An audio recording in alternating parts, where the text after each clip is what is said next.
This bear! Holy Dude, shit! I don't know what is happening right now. This was the worst day for me to wear my salmon-scented cologne. I don't know why you picked that of all days. I don't know, but it seems to have drawn in a local bear. Yeah, but it smells really, really good, by the way. I know. I think I smell good. Yeah, no, you smell good. And the bear, who definitely is trying to get into the cabin right now, also thinks that it smells really good. Oh, wait. Look. There's a group of kids. I think the bear's going after the kids. Oh, so it's lost interest in us? Yeah. Oh, well, I'm fine. Thank God. Dude, this room, have you been in here before? Oh, this is really nice. This is really, really nice. Is that air conditioning? Oh my God, that feels good. Dude, it's been a hot summer. It has been hot. Sometimes when it's hot like this, I just think to myself, no one has it worse than I do. This must be the infirmary, because I see a lot of medical stuff around here. Ooh, we can get high off what's in there. Wait, who's this guy sleeping on the bed right now? Hey. Hey, who? Ross Jones? What are you doing here? They let me out of the cell for 2 hours. Wow, Oh my you God. came and slept in an infirmary? Yeah, I saw that it was open. Oh, that's great, man. Somebody's got to make a story about your life sometime. Yeah, someone's got to write It a is book. wild. It's a wild story. I'm off parole. I'm on parole right now, but I'm off parole. Oh, okay, so Yeah. you're on and off. Yeah, I'm on and off. Yeah, All at the right. same time. Ross, there is a bear outside tearing children apart, but it is slipping my mind right now because it's so good to see you. Yeah, it's so good to see you. Hey, buddy, we're about to record. Guys, welcome to a brand new episode of Camp FREEKQUELS. I'm your host, EJ Leeson. With me today is Rory Calarasi. And special guest, we didn't know he was going to be here. A total surprise to us, Mr. Napping Man himself, Ross Jones. How are you, buddy? Good. How you doing? What's up? Good. So what were you doing here? You were just hanging out? I was taking a nap. I saw the door open, so I walked in. Oh, nice. I get it. The air conditioning is really nice. It's great. Yeah. Yeah. In jail, there's no air, so. Oh, yeah. Well, you guys are monsters, so you should burn in hell. Right. I would like to take a moment really quick and shout out our sponsor. Yes. It's for Salmon Scented Cologne. Yeah. Now available. It's good stuff. If you want to smell great and get chased by a bear through the woods to an infirmary, get Salmon Scented Cologne. yeah. Don't smell like shit. Smell like salmon.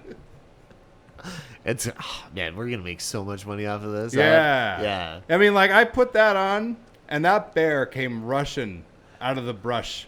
Yeah. I didn't see him coming. He It was took a crazy. swipe. He took a swipe at us. He like bit off half my shirt. Yeah, it's crazy because we actually, Ross, you don't know this, but we actually had Vince. We pulled him out of the water, and he was going to be our guest today. Right. But the bear just dragged him off into the woods. God. Yeah, it was a rough time. And I know you're looking at Rory and I, and you think, wow, cool mid-drift shirts there, buddies. The bear ripped it. Like, that's why. He took a chunk out of us. We look great, though. Yeah, I think we look good. Yeah. Yeah. I mean, personally, I feel like there's a nice little draft.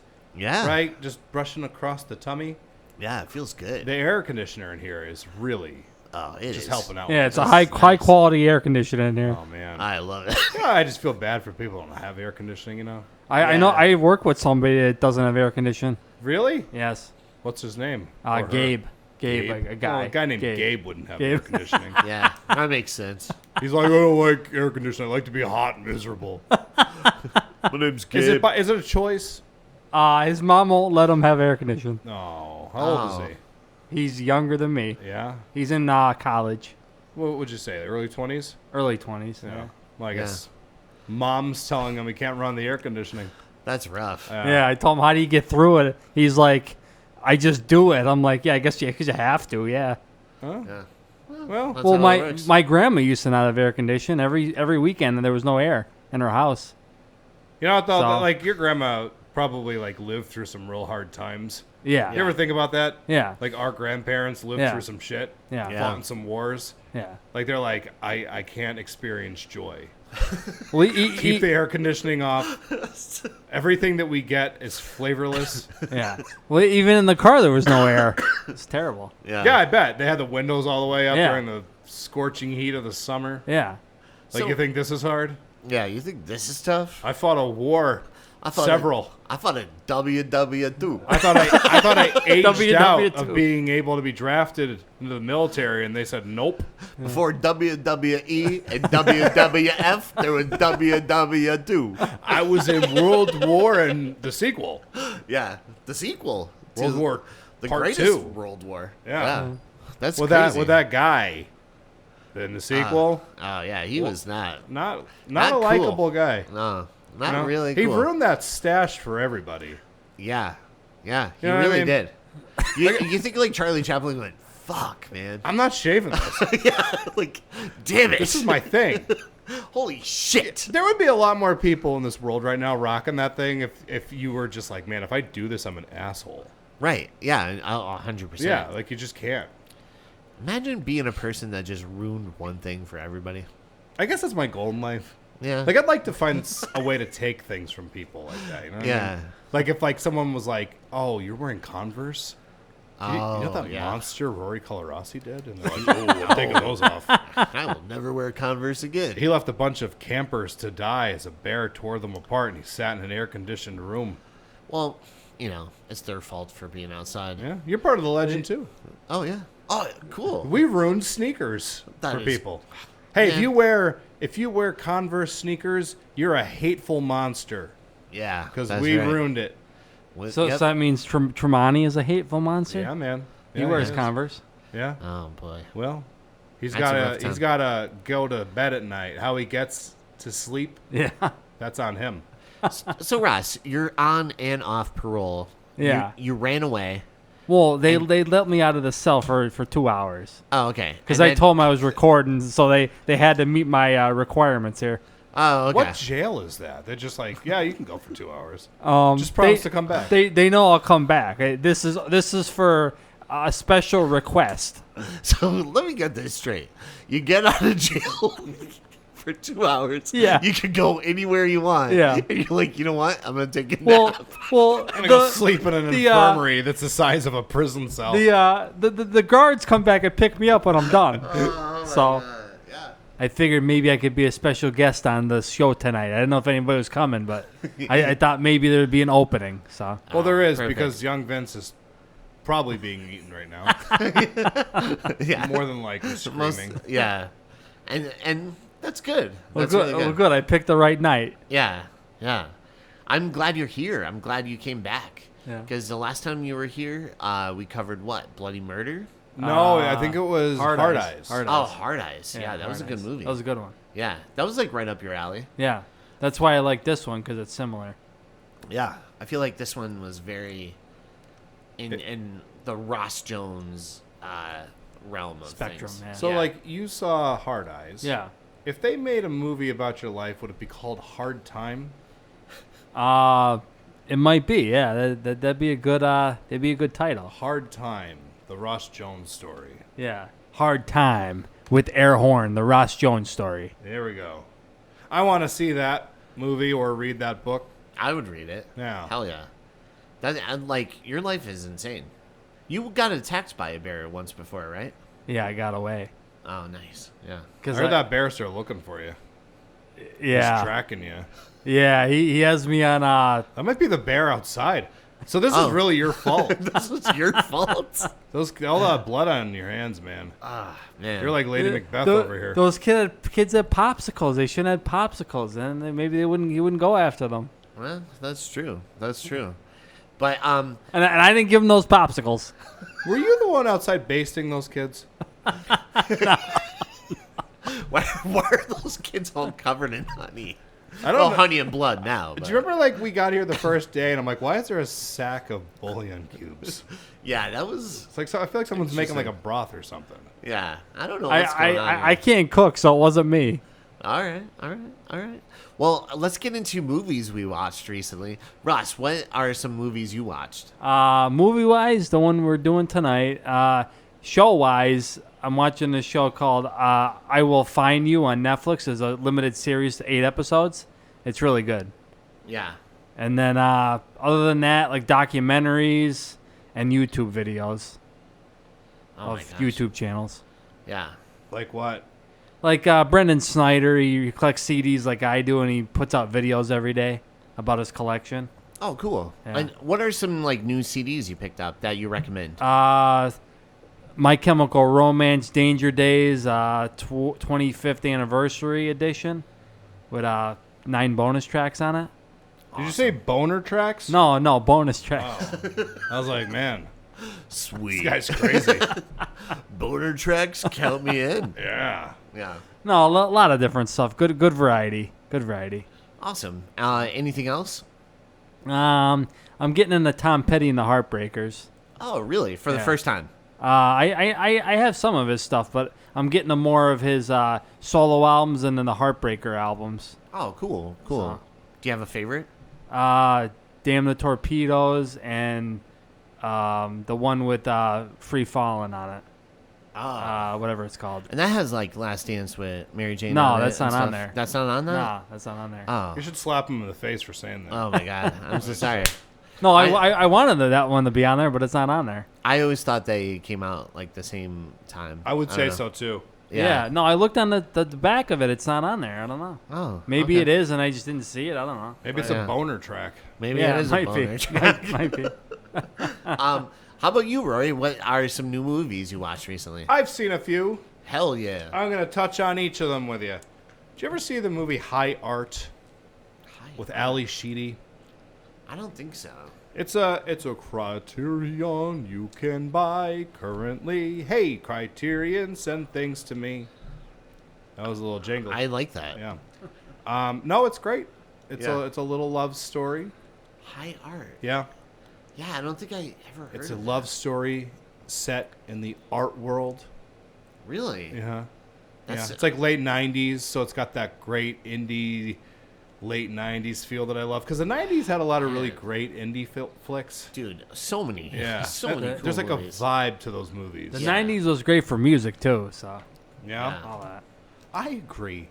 I also rewatched, for a specific reason, Bill and Ted's Bogus Journey. Yes. Yeah. I know. What'd you think? What are your thoughts? So here's the funny thing. I think Bill and Ted's Excellent Adventure is just like a pretty perfect, fun movie, Yeah. right? And then like Bogus Journey got a lot of shit from people Right. for not being exactly what the first one was. But I really, really love that movie for the too. weird ass choices that it makes, the Yeah. wild swings that it takes. Yeah, man. Like when they, like, spoilers for this very old film at this point, when they like die and go to hell, it's fucking so cool. It's so cool. Dude, I love when they're just falling and they're like, whoa. Whoa! They're just like, They go back to just screaming again. yeah. I love stuff like weird stuff like that. Like Yeah. the humor in it is pretty solid. Yeah. Some of even like just like the set design, like when they Oh, go into yeah. like all those different options for a personal hell. Yeah. Like it looks very much like Cabinet of Dr. Caligari when they go into like the military yeah, one. that like weird German expression Yeah. like set. Yeah. It's oh my really God. like it's really real neat. cool. And for some reason, for the rest of my life, there's nothing I could do about this. I dropped my notes. I will always, for some reason, think about that Easter Bunny Oh, for the rest of yeah. my life. Yeah, yeah. I saw it when I was a kid, and I think about it about once a week, sometimes more. I like Alex Winter killing it as the old grandmother too. Mm-hmm. Like he's such an underrated actor because I even feel like Face the Music. He came back and he did like variations of different bills and stuff. And he's just such a good like character actor, and I'm surprised they don't use him more. Like he hasn't been. I know he loves to direct. Like he's really, really passionate about directing and documentaries and filmmaking and stuff. But I'm surprised his acting career never really took off more. Do you know what I mean? Yeah, Like, yeah. yeah, He's just like fun. He's got like a fun energy. yeah, yeah. He kind of reminds me a little bit. I don't know why, but he just reminds me a little bit of fill in the blank.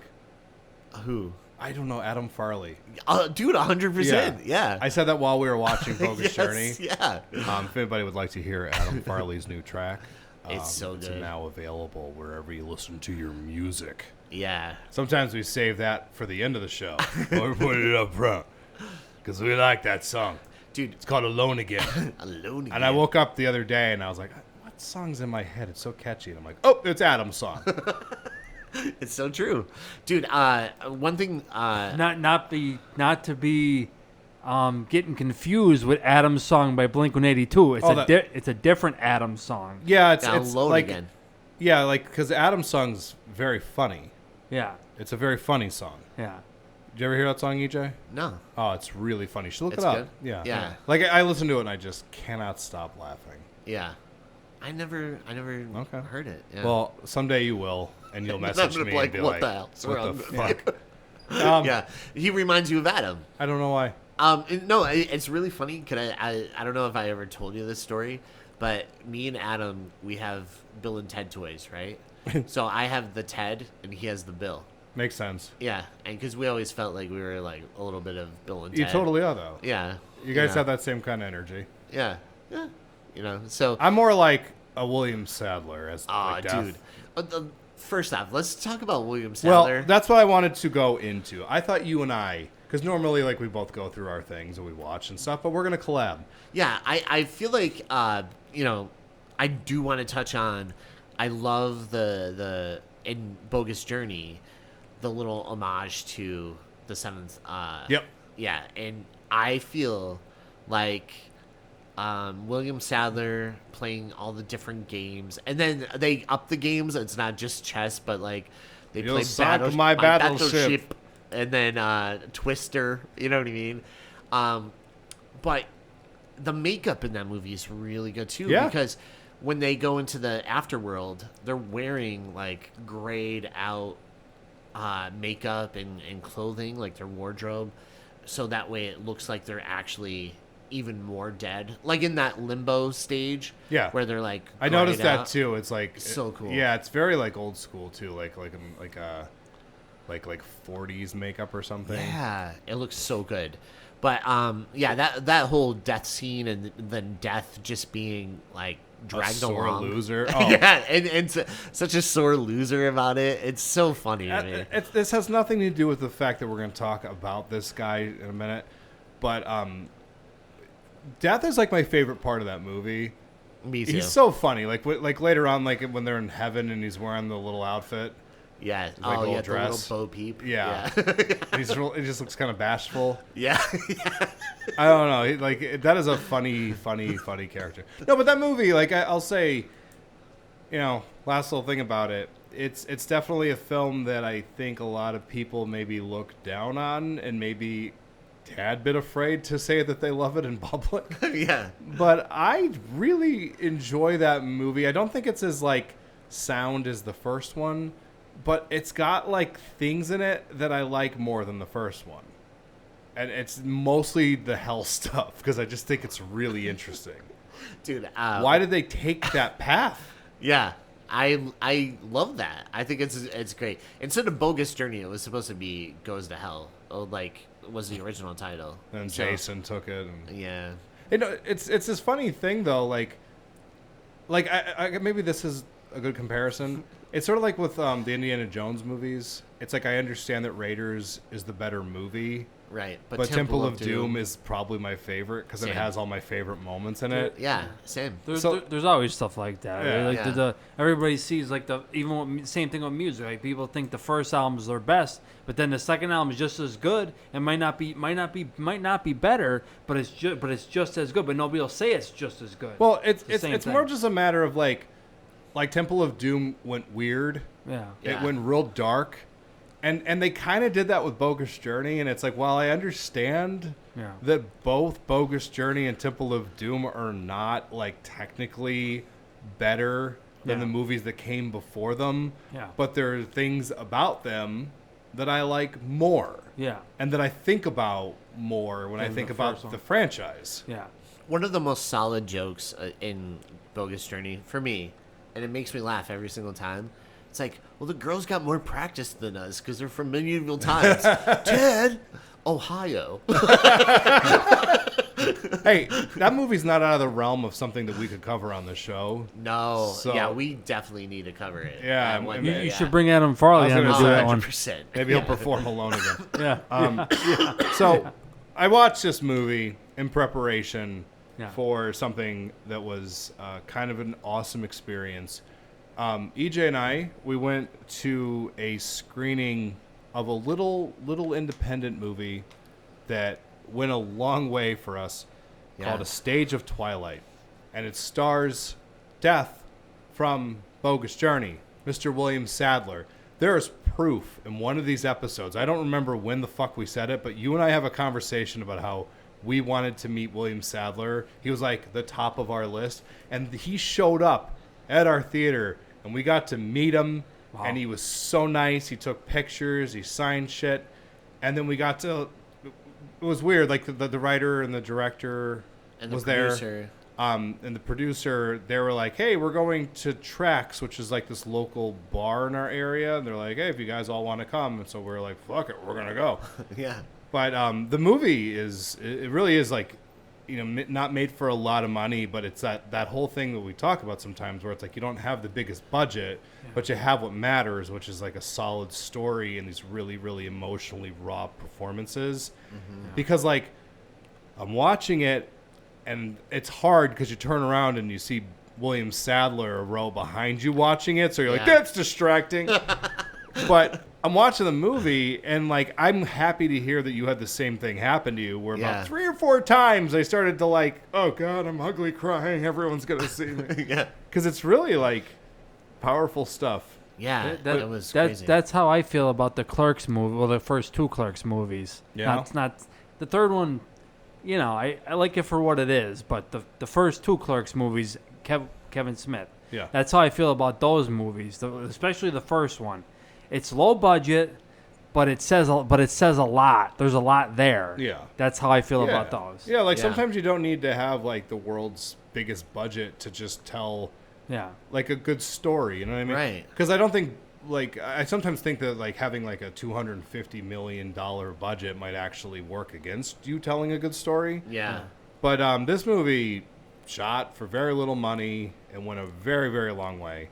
It's just like the writing in it is like dead on. There's some moments in it too, little things that they were talking about that William Sadler like improvised on that I don't want to ruin for anybody in case they want to see it.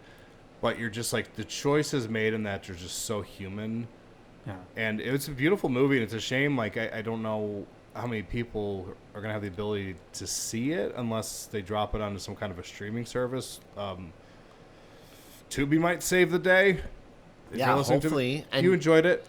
I loved it. You know, one of the strongest things about it, first off, Karen Allen.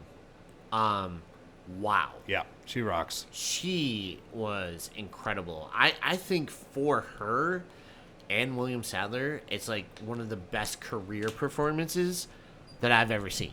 Like, I think it really, really displayed their range of how deep they can really go to bring out like a dramatic role, right?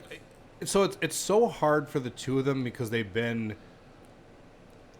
have been in these incredibly iconic movies, right? Like Indiana Jones, you know, Raiders of the Lost Ark. That's Marion, and then like William Sadler's in the fucking Shawshank Redemption, right? And you're just like, I mean, those are 2 of the best movies ever made. But I'm on with what you're saying. Yeah. Those are great characters and memorable characters, but like being able to see them just like dig deep into their soul and just like throw it on the screen like that, it's awesome. Probably the best I've seen of them from like an emotional, real place. Yeah. Even though they just have these incredible roles and other things. Yeah. It's incredible to see them have that kind of range. Because like, I don't think people are aware. Well, that's basically what William Sadler talks about in the Q&A. He's like, sometimes if it's like looking at a keyboard, I'm only getting to play 1 octave, and it's mostly like bad guys or you know, people that are... That's all they see. In the that's realm all they're doing. of not, like, you know, like, that's where I'm normally placed. He's typecasted. Right. And into a role. Into one role. Exactly. And a movie like this lets him kind of open up and be able to play like a whole full piano. And I love that. I thought that was so true, like, because you really get to see him do that in this movie. It's good to see the range of actors. Yeah. And of musicians. He's just like a guy, though, like, there's something about him. He's always, and I know because we've talked about this before, like, for both of us, he might just have like the smallest role in a movie, but it's like he's generally the best part of it. Yeah. Yeah. You know what I mean? Like, I love him so much, and it was just cool to finally be able to just see him. And the fact that, like, we got to not only get to get a picture with him, we asked him questions, and then autographs. Like, you got your Mist trailer signed. I have this trailer that I stole from a movie theater that I used to work at, because they used to take film trailers and they would, like, either use them, they'd splice them into the film, or they would just throw them in the trash. And this was one of the ones going in the trash, and I was like, fuck no, because I love The Mist. So I took it home, and it was just sitting on a shelf for years. And then it was William Sadler signed it, and then Thomas Jane from that movie. And I was like, that's kind of a fun thing to do. You know what? I don't think I got to ask you, because I had to, like, I was after the movie and after the Q&A, I was like, I have to really pee really bad. So that I was ran. code for EJ needed to do some cocaine in the bathroom. Yeah. But what were you going to ask me? I had a powder in my nose. No, but when you got your trailer signed, what did he say? I never got to ask you that. Like, it's funny because he and Thomas Jane had the same reaction, because, like, they see that it's like 35 millimeter film, and they're like, oh, that's cool. You know, like, they get that little smirk. Yeah. I like that they were just, like, hanging out at that bar.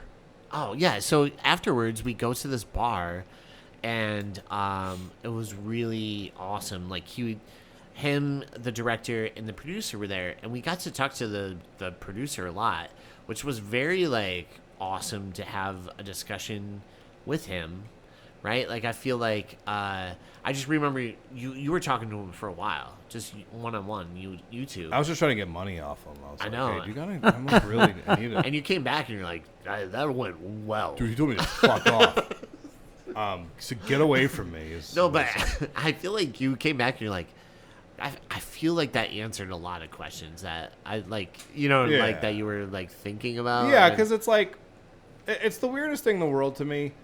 Like, if somebody sat me down and said, like, hey, can you, like, write like a script, do a shot list, anything creative, I can roll with it. But, like, the business side is, like, not my friend. Like, I hate that stuff. Yeah. But, like, it's one of those things for anybody listening right now who's, like, interested in being a filmmaker, is that if something makes you uncomfortable like that, like, you're like, well, that's not my forte, so I'm not going to get involved with it. You got to get over it, and you just got to put yourself in places that you're not comfortable so that you can learn this particularly useful skill, which is you write your script, and then you got to do something with it, and it's usually business related. So that's what I'm trying to do right now, is get my head more around that world, because it is like, it just seems like, hard. But that guy is like, he seems really smart and very, like, he was very nice too. He wasn't like super nice, and even when we were leaving, we got to talk with him even more. Yeah, and it was awesome. Like, I feel like the whole experience was just really really rad. What I was trying to get at too, by the way, like, whenever there's something that you want to do with your life, like if you have like a dream or something, there is going to be a side of it, like the business side. Yeah, it's going to make you uncomfortable. But sometimes it's like you just have to make yourself uncomfortable so that you can get that dream wrapped up. You know what I mean? So it's like, don't let little things scare you. Or if you're like, oh, like I'm uncomfortable, so I'm just not going to pursue this or something. I'm going to try something else. Just see what you can do. Yeah. I saw some other movies. Oh, okay. Yeah. What else did you see? I rewatched Me, Earl, and the Dying Girl. I was in like a film mood, and that movie is like the guy that made that film. Love. Yeah. It is a love letter to cinema. Yeah. And it's quirky and it's fun. Yeah. I like just like the weird dialogue in it, and like that the little movies, the little spoofs of like classic cinema. One that always stood out was instead of Mean Streets, Mean Cul-de-sac. Or Yeah, whatever. yeah. I love that one. That's like one of my faves. I'm stuck on Sockwork Orange. It was just like the Clockwork Orange with sock puppets, and it's just as brilliant as it sounds. Quick thing I want to run through. I went to Blobfest again. Yes. How was it? Blobfest is always wonderful. If you've not gone to Blobfest, all you listeners out there, I recommend it. It's in Phoenixville, Pennsylvania. What's special about it is that they shot The Blob out there. And the theater that you get to see in the movie is where you get to watch The Blob. Yeah. And they were smart enough not to change the look of the theater, because the outside still looks like it. And they recreate the marquee every year. So they want to give you that like feeling like you're like, immersed, right?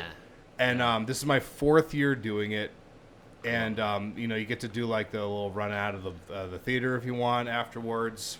We've done it; it's fun. But what's really cool too is that like before and after they show The Blob, they also show other movies, right? And they keep it like generally like cult movies, horror centric. This year, I got to watch The Abominable Dr. Phibes, which is a film I have seen before, but not in a while. It's a Vincent Price flick. Oh, have you seen it before? You know what? I don't think I've seen that before. You need to see it because you will love it. Yeah, I heard about it, and there's something from that movie that inspired something else. Saw for sure. It's like a precursor. Okay. It's yeah, very Saw-esque in like some of the little things that Vincent Price is doing. I have it on my list, like of movies that I want to watch, and I always keep an eye out, like, and I get it like an alert if it does become available on streaming or something. So I do want to watch that. Yeah, I think you'll really enjoy it because it's one of those like I don't know, it's just like a really fucking weird 70s movie. Yeah. And it's like Vincent Price, like he's known for that voice, and then they do like weird shit with it.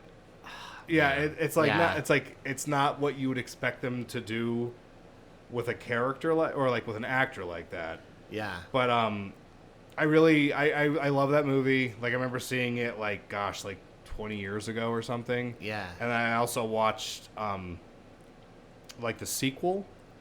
And it's very good, but that first one's a banger. I recommend it for anybody out there. And they showed like a 35mm print of it, which was really cool too. Victoria Price showed up, the daughter of Vincent Price.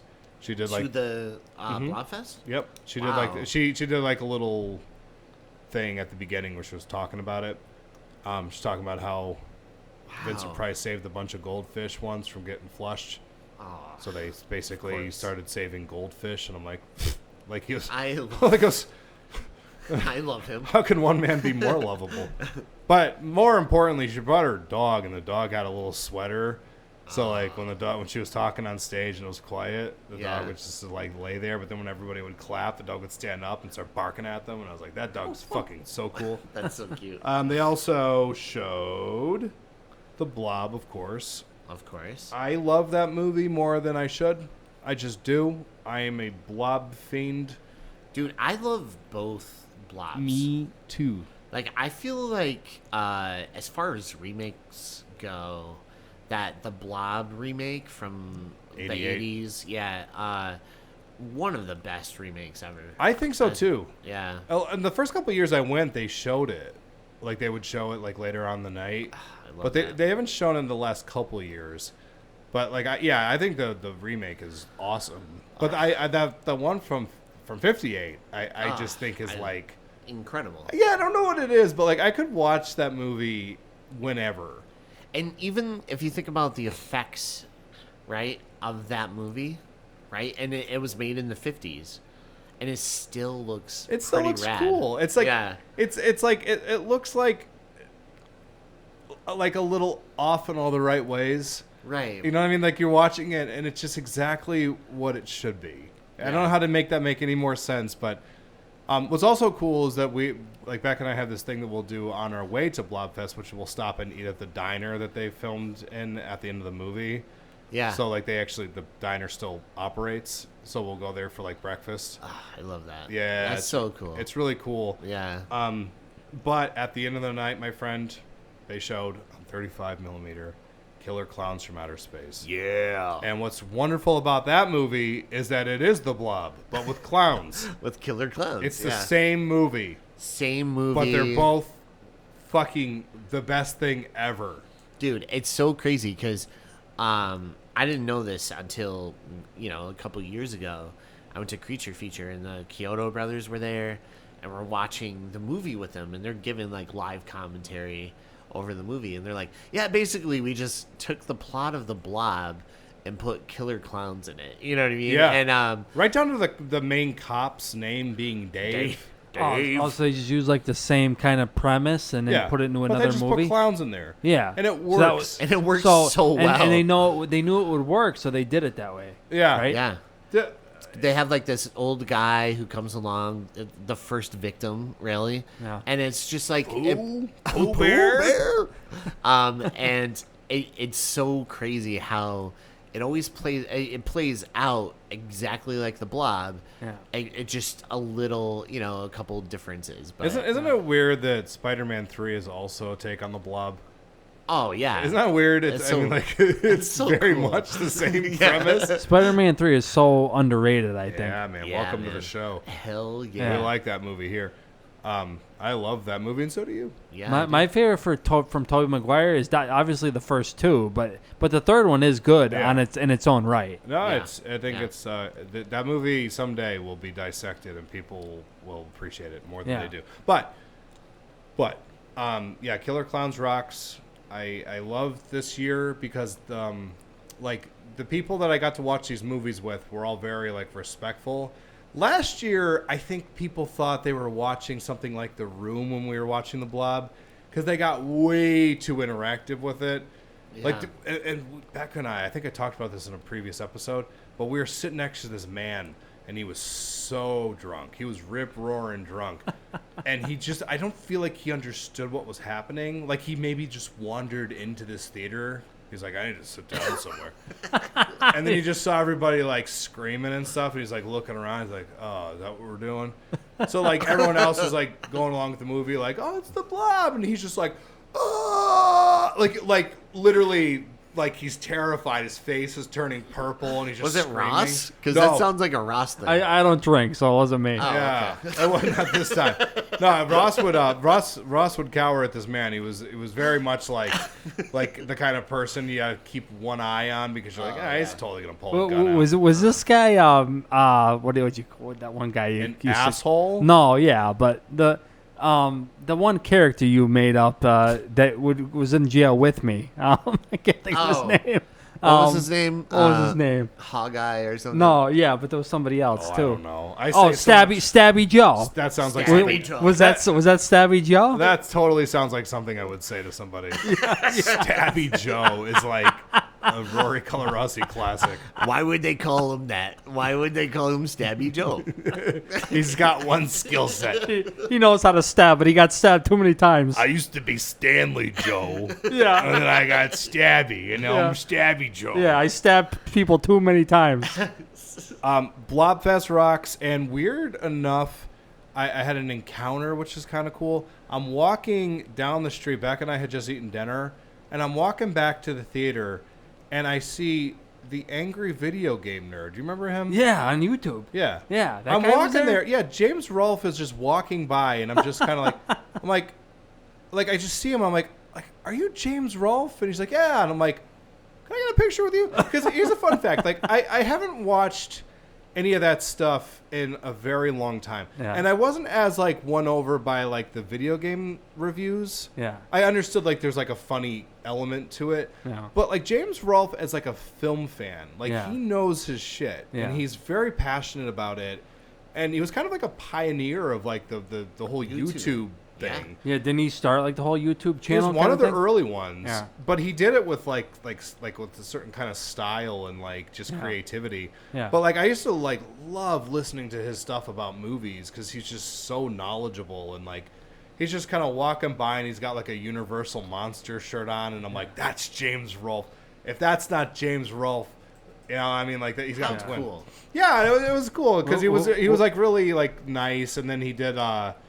we took the photo and he did like the James Roll face, which is funny. Yeah. Was he wearing the glasses that he always wears? No, well, yeah, I think he was wearing glasses. Yeah. But yeah, I don't know, man. It was just like a cool experience because I like those film reviews that he does. They're just fun. Yeah. You sent me the photo and I was like, man, that guy has not aged at all. I know, he looks the same. He looks the same. He just has it's yeah. crazy. Oh, like me, I don't age either. Yeah, that's true. Well, you've been doing a lot of time staying out of the sun. Yeah, well, I told you, I get early parole. I don't know if I told you that, but I get early parole, so I'll get out a lot earlier than I would have. I will just recommend, definitely if you get a chance, go to Blobfest. You'll have fun. It's like they do it every year. Yeah. It's just like a good experience because there's like vendors and stuff.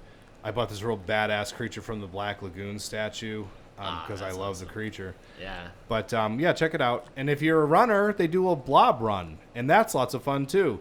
I'm just usually on drugs when I'm doing it, and I get lost in the woods. Last quick thing I'm just gonna say, I finished Andor. Oh, good.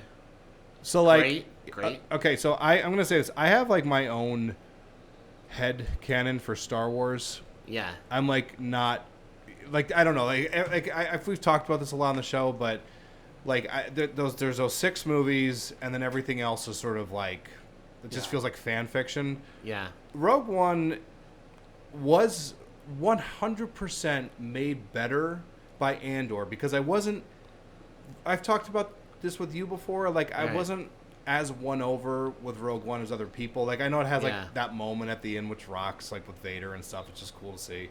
But like the characters, I just felt they didn't really flesh them out too well. So I just felt like okay. But Andor does this terrific job of like making you understand like what the rebels are fighting for. Mm-hmm. So it's the only piece of like Star Wars anything that I've seen that has infiltrated that headcanon that I have, because it informs the original movie. Like it does a really good job of like making the Empire scary, making you understand what the rebels are fighting against, and it makes like number one, because I rewatched immediately afterwards, I rewatched Rogue One. It made Rogue One better for me, and then it makes the original Star Wars better. Because it's just kind of like when that Death Star goes up, like you're just kind of like, fuck yeah, because you just understood like everything that was sacrificed, everything those characters had to give up and lose and all like the pain and shit that they went through just to get those plans to the rebels so that they can do that. You know what I mean? Like taking down like the evil empire, or at least like part of it, I guess. Because it doesn't end there. But, you know, like Andor and Rogue... Well, I'm just going to say Andor, I think, is possibly my favorite Star Wars anything since the original trilogy. I like Revenge of the Sith probably more in the sense that I could watch that over and over again, and it's fun because I love those weird lines and the... so good. But like Andor is more like in line with the kind of stuff that I like, because there's so much of it at the beginning. It might actually be a turnoff for some people. Like they don't rush anything.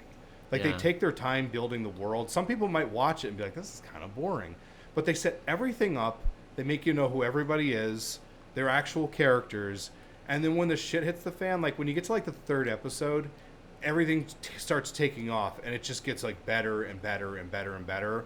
One of the absolute best moments in Star Wars anything is in the 2nd season. There's this episode that was like so, like just rips your guts out. Yeah. But it's all earned because they took their time with their storytelling and just making you like get to that point so that it mattered. Yeah. I was just like, just staring at the TV like, fuck, this is what I wanted for like years. Like a piece of Star Wars, something that I wasn't like, that was pretty good, and forgot about it. Yeah. But Andor that's what they should have been doing from the beginning when they made the Disney series of Star Wars the whole time. If they did, we would have, it wouldn't be like a pretty much like a brand on life support at this point.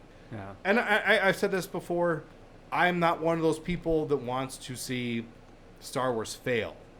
No, you never wanted to see it fail. It just, it bothers me when I don't like these movies and when I know why they don't work. It just kind of is like, God damn it. Yeah. But then you watch something like that and you're like, oh, if you stay out of people's way when they're making this stuff, because Tony Gilroy, the guy who made it, basically was like, they'd kind of just let me do what I wanted to do. Because I think that they were probably so focused on the stuff that they thought the audience wanted to see, like the other projects, because they're like, well, these ones have lightsabers, and there's going to be cameos, and they're like, yeah, let them make us boring, like, Andor. yeah, like, you know, this little story about like fighting fascism and stuff. It's like, let's let them go. And then the result is like something that you actually want to see, and not something that's like needlessly forgettable, dumb and divisive, and Yeah. like Star Wars should give you those feelings of just like yes, Yeah. I want to be a hero, instead of me being like, I just want to cancel my Disney Plus subscription. Yeah, I was just gonna say, like, as soon as I'd watch, I never watched it because I never wanted to. But if I ever did, I'd be like, oh, I'm canceling them now. Yeah. Yeah. EJ, what'd you watch? So obviously A Stage of Twilight, which was really good.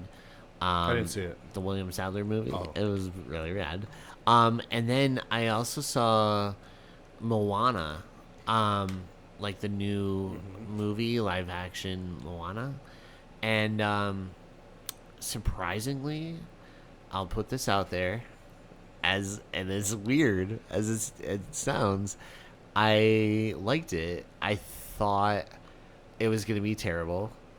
And it's actually probably my favorite live action adaptation so far. Okay. Yeah. But it has been doing absolutely terrible according to the box office. I think numbers and accordingly stuff. was the right word. Yeah, accordingly, I guess. But Those Disney movies, those live action ones, man, I hate them all. yeah. I this is like one of the I rare. can see why. I don't. Oh, no, I mean, I don't I get it. hate them, but they're like there is something very cynical about them. Yeah. Yeah. No, I thought the same thing too. But yeah, no, I ended up liking it way more than I really expected. That's good. So, yeah, coming out, I was like, that was good. And I thought the lead actress was really good. I thought The Rock was good. I don't know. I ended up liking it a lot. Surprisingly, because I was going in with like really Low expectations. yeah, and then came out. I was like, all right, good for them. Like they got one right. Yeah, out of like 10, probably, Yeah. right, or 8. Yeah, whatever. it's like, well, they got this one right. But yeah, and then I also watched a movie that was picked for the podcast. Hey, wait, before you go there, did you see Evil Dead? Oh yes, did you see Evil Dead? Not yet. What, the Oh, newest okay. one? The newest one? I never didn't saw see it the yet. I never saw the newest one, but I saw forgot, all the yeah. others. I forgot I saw it. I went with like Dave Camille Uh-huh. and yeah, I didn't really like it. I didn't think I would. That's why I never saw it. Matt Rinaldi sent me a message where he's like somebody needs to make Evil Dead fun again. Yeah. Because, like, I said this to you. There's another, again, because we do these episodes so often. There's in one of these episodes, I said this recently, where I saw the trailer, and the trailer looked like, you know, it was hitting certain beats and stuff. Like, oh, it looks Right. cool. But I was like, what is Evil Dead anymore? Like, I think back to, like, Army of Darkness. Right. Like, get the fuck out of my face. Like, like how funny and charming and I entertaining think those it movies needs are. to be a mixture of the two. Yeah. Even that other remake, like the other, not the new one, but the other remake, that was even a good Evil Dead. Well, these Yeah. filmmakers, I think that maybe that's what Evil Dead's supposed to be, is the remake. Yeah. But I mean, it's not supposed to be anything. No. I mean, if you're trying to, you want to like turn it into something else, but Yeah. fine, it's your ability to do so. These movies are now just being made to make money, Yeah. and if that's what it is, but I just think I don't know. Like I'm gonna see it, but it kind of bums me out that I'm not like Excited for itching to see it. it. Yeah. I just feel like, now I might be wrong, but I just don't think they understand like the Deadite lore Yeah. or something. You know what I mean? Like it's weird. Like there's like stuff that happens, and I'm like, I don't know. I mean, there's one thing in particular that like Matt Rinaldi gave me the heads up about. Yeah. which they kill a dog. Yeah, he told me, like, this is the scene for, he's like, if you need to stretch your legs. Yeah. Because everybody, like, warns me about animal stuff. Yeah. I get, like, when you go see Obsession. Yeah. Because we have, like, a group text, right? And so Matt Rinaldi sent, hey, there's, like, a scene in here, and I know we're, like, a lot of us are animal lovers, and All of us. I guess it's, like, pretty gruesome, right? And so he gave us a heads up and stuff, and then, you know, like, some people were like, well, you know, Michael Myers kills dogs, and then we're like, well, he kills them off screen, and you don't see it. My response you know? is I didn't like that either. Yeah, but truly, yeah, like, A, you don't see it, but also not a fan of it, but... I'll say this. If it serves a function, like, I'm not happy about it, but I know that they're not actually murdering the dog. Right, So, right. like, fine. Like Pet Sematary, like when I was a little kid, because I love, as anybody who's ever listened to the show knows, I love cats more than I like people. Yeah, I like cats too. I love them more than I love human beings. And Me too. like, I remember seeing Pet Sematary when I was a kid, and it really upset me when Church died. Yeah. You know? But, like, it serves the story. It's not, like, gratuitous. And I get the sense that what you're referring to in this Evil Dead movie is more, like, gratuitous than it is anything else. Yeah, I'll just throw this out. It's just the dad grabs a fork and, like, shanks the dog, right? Like, not just, like, one stab, but, like... And that just seems... And I'm like... mean-spirited. Why? Yeah, like, why is this in this movie? I hated it. You know what I mean? Like, that part kind of already... I mean, like, the beginning, I was kind of like, all right, okay. And then something happens, and I'm like, I don't think they understand, like, a deadite, maybe? I don't know. And then...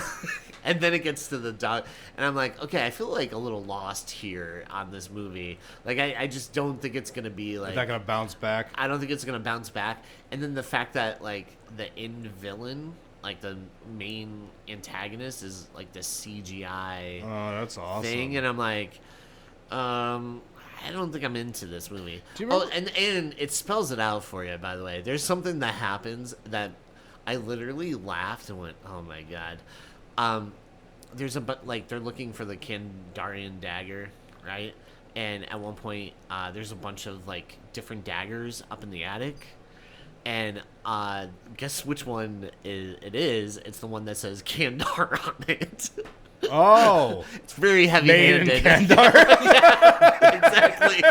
I'm like, why did you have to write that on there? That's so stupid. Hey, do you remember in Army of Darkness when there were 3 books and Ash didn't know which one it was? Right. And they did something clever and fun with that whole thing? Yeah. You try the first book, it tries to bite you. Yeah. You open the other one, it tries to suck you into a void. Right. Do something fun. Yeah, the fact that they had it written on the handle, I went, what the hell? You know, like, how heavy-handed is this? You know, like, I don't know. It's just, it's weird. It was not, I did not like it. I'll say this. Do you know what the best Evil Dead movie was after Army of Darkness?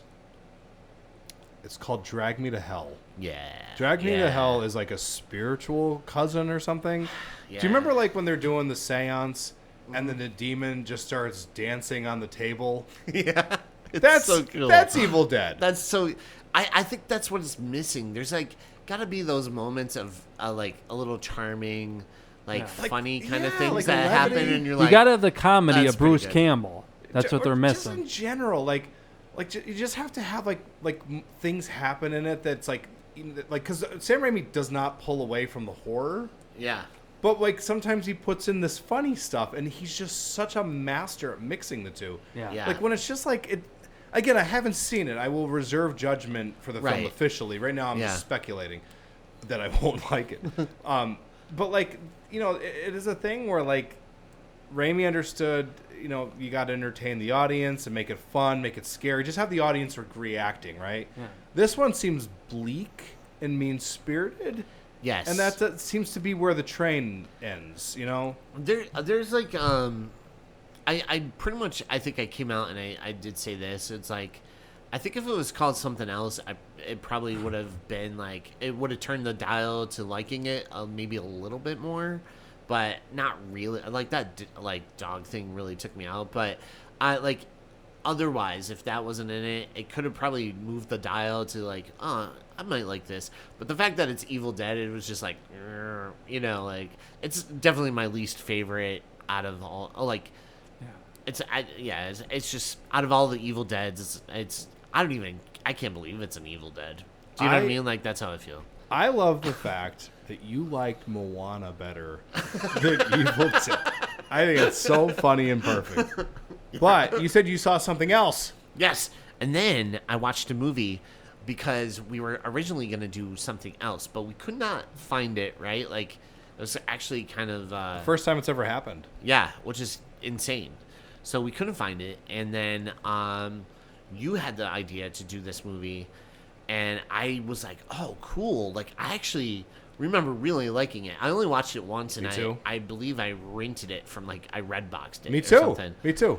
And so I remember watching it and being like, wow, this is really cool. Like, you and I really talked about that. Yeah. I was out in L.A. at that point. Yeah. And I remember we were, like, texting about it. Because Yeah. you're like, oh, it's real fucking cool. Or doing something. It's fun. Yeah, it was, like, a lot of fun. And because it has, like, a love of horror, but it's also kind of funny, like, too. There's and a lot emotional. And really emotional. I think I cried more the second time seeing it than the first time. Yeah. I know the first time it hit me emotionally, but this time around, man, it really got me pretty good. Yeah, it's so surprising because like I'm just like you, man. I saw it once when it first came out, and I really enjoyed it. Yeah. But like this time, I think I was just like I had lived enough or something. Yeah, yeah. I was like Exactly. watching it, and I'm like, oh man, this is like such a. It's kind of beautiful in certain places, but it's kind of like what I was saying before about Raimi remembering to entertain the audience. It does. It entertains you. It gives you what you went there for. Like if you like slasher movies, it gives you that stuff. But it's funny. It's like there's like lines in it that I have written down on my notes that I think are great. Mm-hmm. But there's at the core of it this like love story too. It's at the core of it. It's literally just about like a girl trying to save her mother because she couldn't save her in life. Yeah. Right. And like, I just think that's so like such a we will talk about it more in depth, but I just think the idea of injecting something like that into a film like this just inspired. It's inspired, and most of the time, like it has its funny horror movie tropes, and it kind of sticks to it. And then there's a moment where it's like, wow, these are like real people too. You know what I mean? Like not the characters in like the fake movie, but the characters like themselves. There's a mean girl throughout the whole movie who has the best arc, and then there's like a moment where you're like, holy shit, that was like a really, really good moment. And do you know what they do? What's really smart with that? Going off what you're saying, they do a thing where like all the characters, the main characters, start off as archetypes. Yes, yeah. So you're like, oh, there's the bitchy girl, relief, there's the comic relief. Yeah. But the more time they're spending in that world, the more you start to understand that like the characters within this film who are like part of the slasher film, like the weird reality that they step into that lets them live out this slasher film, they're like characters, archetypes type thing that they can't escape from. But like it starts to break off of the main characters, and you kind of get the sense that like they're not archetypes, they're human beings. Yeah. And they're like they become things that they think they're supposed to. Right. Which almost seem like cliches in a movie. Yeah. But then when you're talking about the girl in it, and we'll talk more about her, she's lovely in it. She just has a moment where you're just kind of like, oh, now I just don't want you to die. I know. Like the whole time you're like, oh man, she's not a nice person. She's like making all these like really rude, terrible comments. And then at the end, you're like, she has this moment, and you're like, wow, that was really, really well written. Yeah. I do want to talk about this. Is your first time seeing it, right? Yeah, first time ever seeing it. Yeah. Was it everything you wanted it to be? No, yeah. No, I liked it. I thought it was really good. Cool. I feel like this if all horror movies were rom-com horrors, like romantic comedy horrors, like a good variety of mixed together with horror, I would be a bigger horror fan. But a lot of it's just straight horror, so that's why if there was more movies like this. But this, I would put this in the realm of like, you loved Hard Eyes, right? Yeah. And I feel like there's Scream in there. You could throw like maybe Halloween, a good Evil 10 Dead. movies that like, oh, what would you recommend if you watched Hard Eyes? This would be one of them. Yeah, one of them. Yeah. Now I do want to talk about. So the movie we're talking about today is Final Girls, and I want to bring this up really quick. So the movie was written by Joshua Miller and his boyfriend M.A. Fortin. Now Joshua Miller is a child actor who was in Nightbreed, Okay, the little cool. kid vampire, Oh, really? and he was in Nightbreed's Teen so Witch. good. Yeah, Nightbreed's a great movie. And then he was in The River's Edge. I love River's Edge a lot. It's really, really good. So he's a little kid. He was like Keanu Reeves' little brother. Holy shit. Class of 1999. That kid Yeah. fucking wrote this movie? He wrote this movie. Get outta Now, here. you know who Wow. he's related to? Who? Jason Miller. Oh, that's right. I did know that. Yeah, so his father is Jason Miller from The Exorcist, the original Exorcist. Wow. When he was writing this movie, it was kind of him processing the death of his Oh, that's father interesting. and having some kind of media that he could go and visit to like kind of see his father, but also kind of work through that. Yeah. Okay. And- that it's that just tracks. That's so good. It's so good. That's a really, really lovely sentiment to have in this little slasher Yeah. film. Billy the Killer. Yeah, yeah, Billy the Butcher or whatever his name is. Billy Murphy. Firework face. Yeah, Firework face, yeah. But what a cool, like, an interesting kind of Homage. yeah, like to have almost like this, working through your grief using a medium that not only is like something you're used to because he was like a child actor, but his father was an actor and like Was in horror films. and who was in a horror film he horror couldn't film. really probably escape. Like once Jason Miller was in that, he did that championship season, which won like a bunch of Tony Awards on stage and stuff. But I don't think he ever got to escape that role of being Father Damien Karras. You know what I mean? So he was typecasted too? well, I think that's probably like elements of that in here, right? Like, would you see that? Yeah, I mean, for sure. It's such a funny thing though, because like he's so lucky. Because like most actors, like they go through their whole career just wanting that to be remembered. Right. Like it's really shitty. Like this week, Sam Neill passed away. Yeah. And Beck and I were talking about all these like different conversations people are having where they're like, he's remembered for something other than Jurassic Park, and you're like, yeah, but don't be a dick about it. Like I think it's amazing that people are like able to remember him from something in such a reverent way. Yeah. You know what I mean? Because he's like that Jurassic Park is one of the movies. You know what I mean? Yeah, like everybody loves it. And Dr. Alan Grant was my favorite character in that like original movie. Yeah, me too. I thought he was the coolest it's like character. he's amazing, but then it's like him and Jeff Goldblum, wonderful.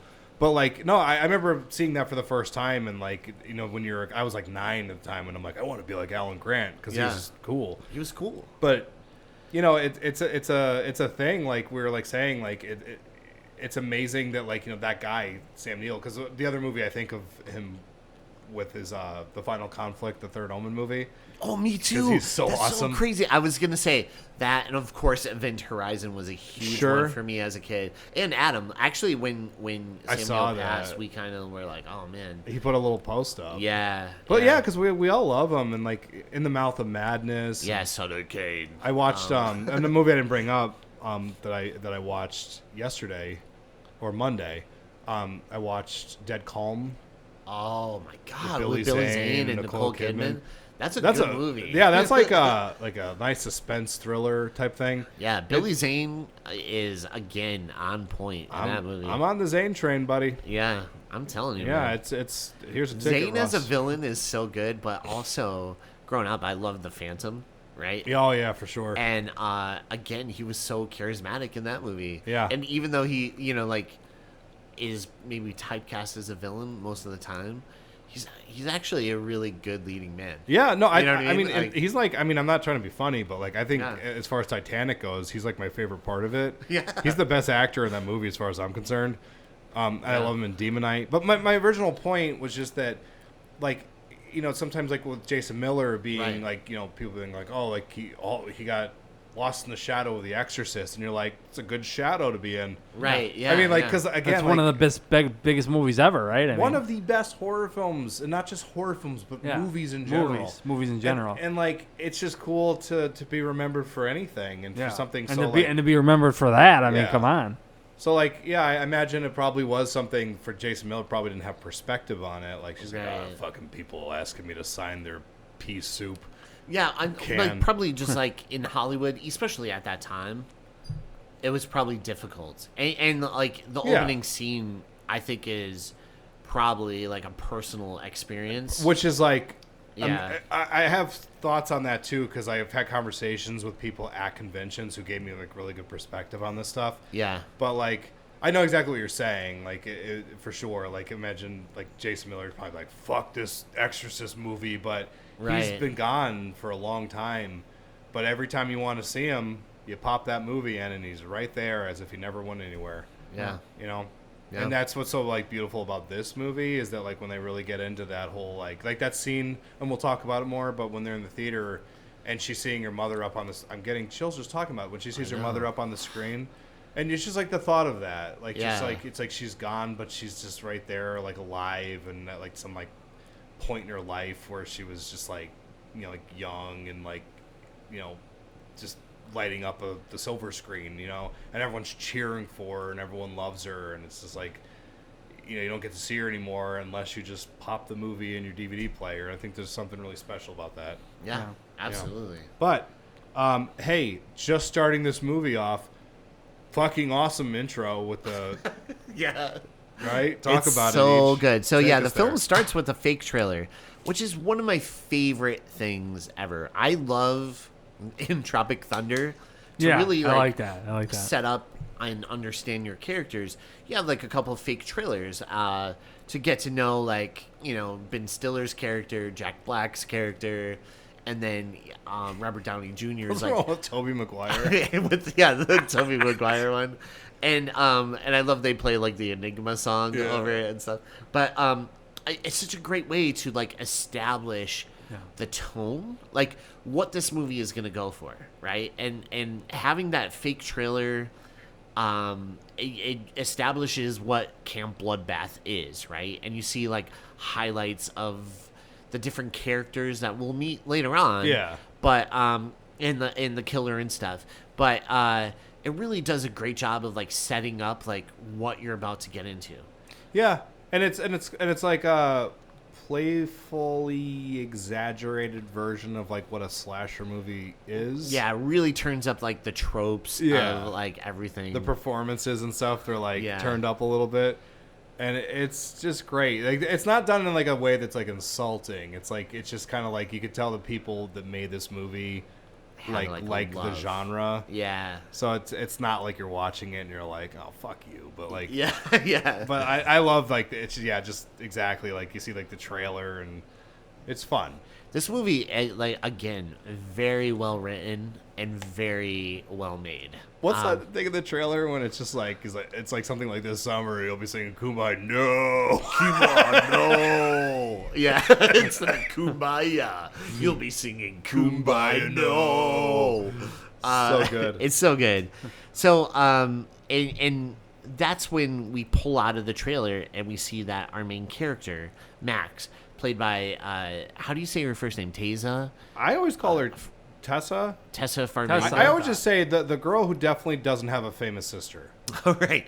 Tessa Farmiga, right? And she's the best character in this movie. Yeah. That's what I think. You like Tessa? Yeah. She's a good actress. I like her. She's in like those Conjuring movies. Oh, okay. Yeah. Or like the spin-offs. Well, yeah, she was The in Nun. The Nun. Oh, She was in that, and then American Horror Story season 3. Yeah, Oh, she was okay. like one The of Coven. those constant. Her Oh, and the Emma Roberts? Roberts were like best friends in that one. Oh, okay. Yeah. So Oh yeah, Coven. Yeah, the Coven. Coven. It's pronounced Coven. It's pronounced Coven. No, I think it's Coven. Coven. So as she waits for her mom, she's watching this trailer, and she looks down, and you see, first off, in the trailer, we kind of got to see her mom was in this movie, Camp Bloodbath. Who's played by? Because her Malin name's Amanda Ackerman. Cartwright is the character name, but she's played by. Is it Malin Ackerman? Malin Ackerman, yeah.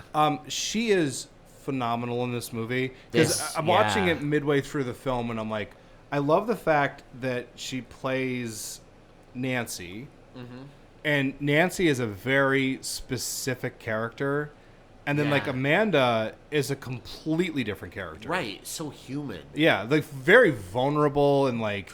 Yeah. Like you just sort of see her like struggling in her career, like because she wants to be like a great actress, and everybody kind of just like, oh, you were in those slasher movies, You're and in you see Camp Bloodbath. and you see like how it makes her suffer a little bit. Yeah. But like she does such a wonderful job being like two completely different people.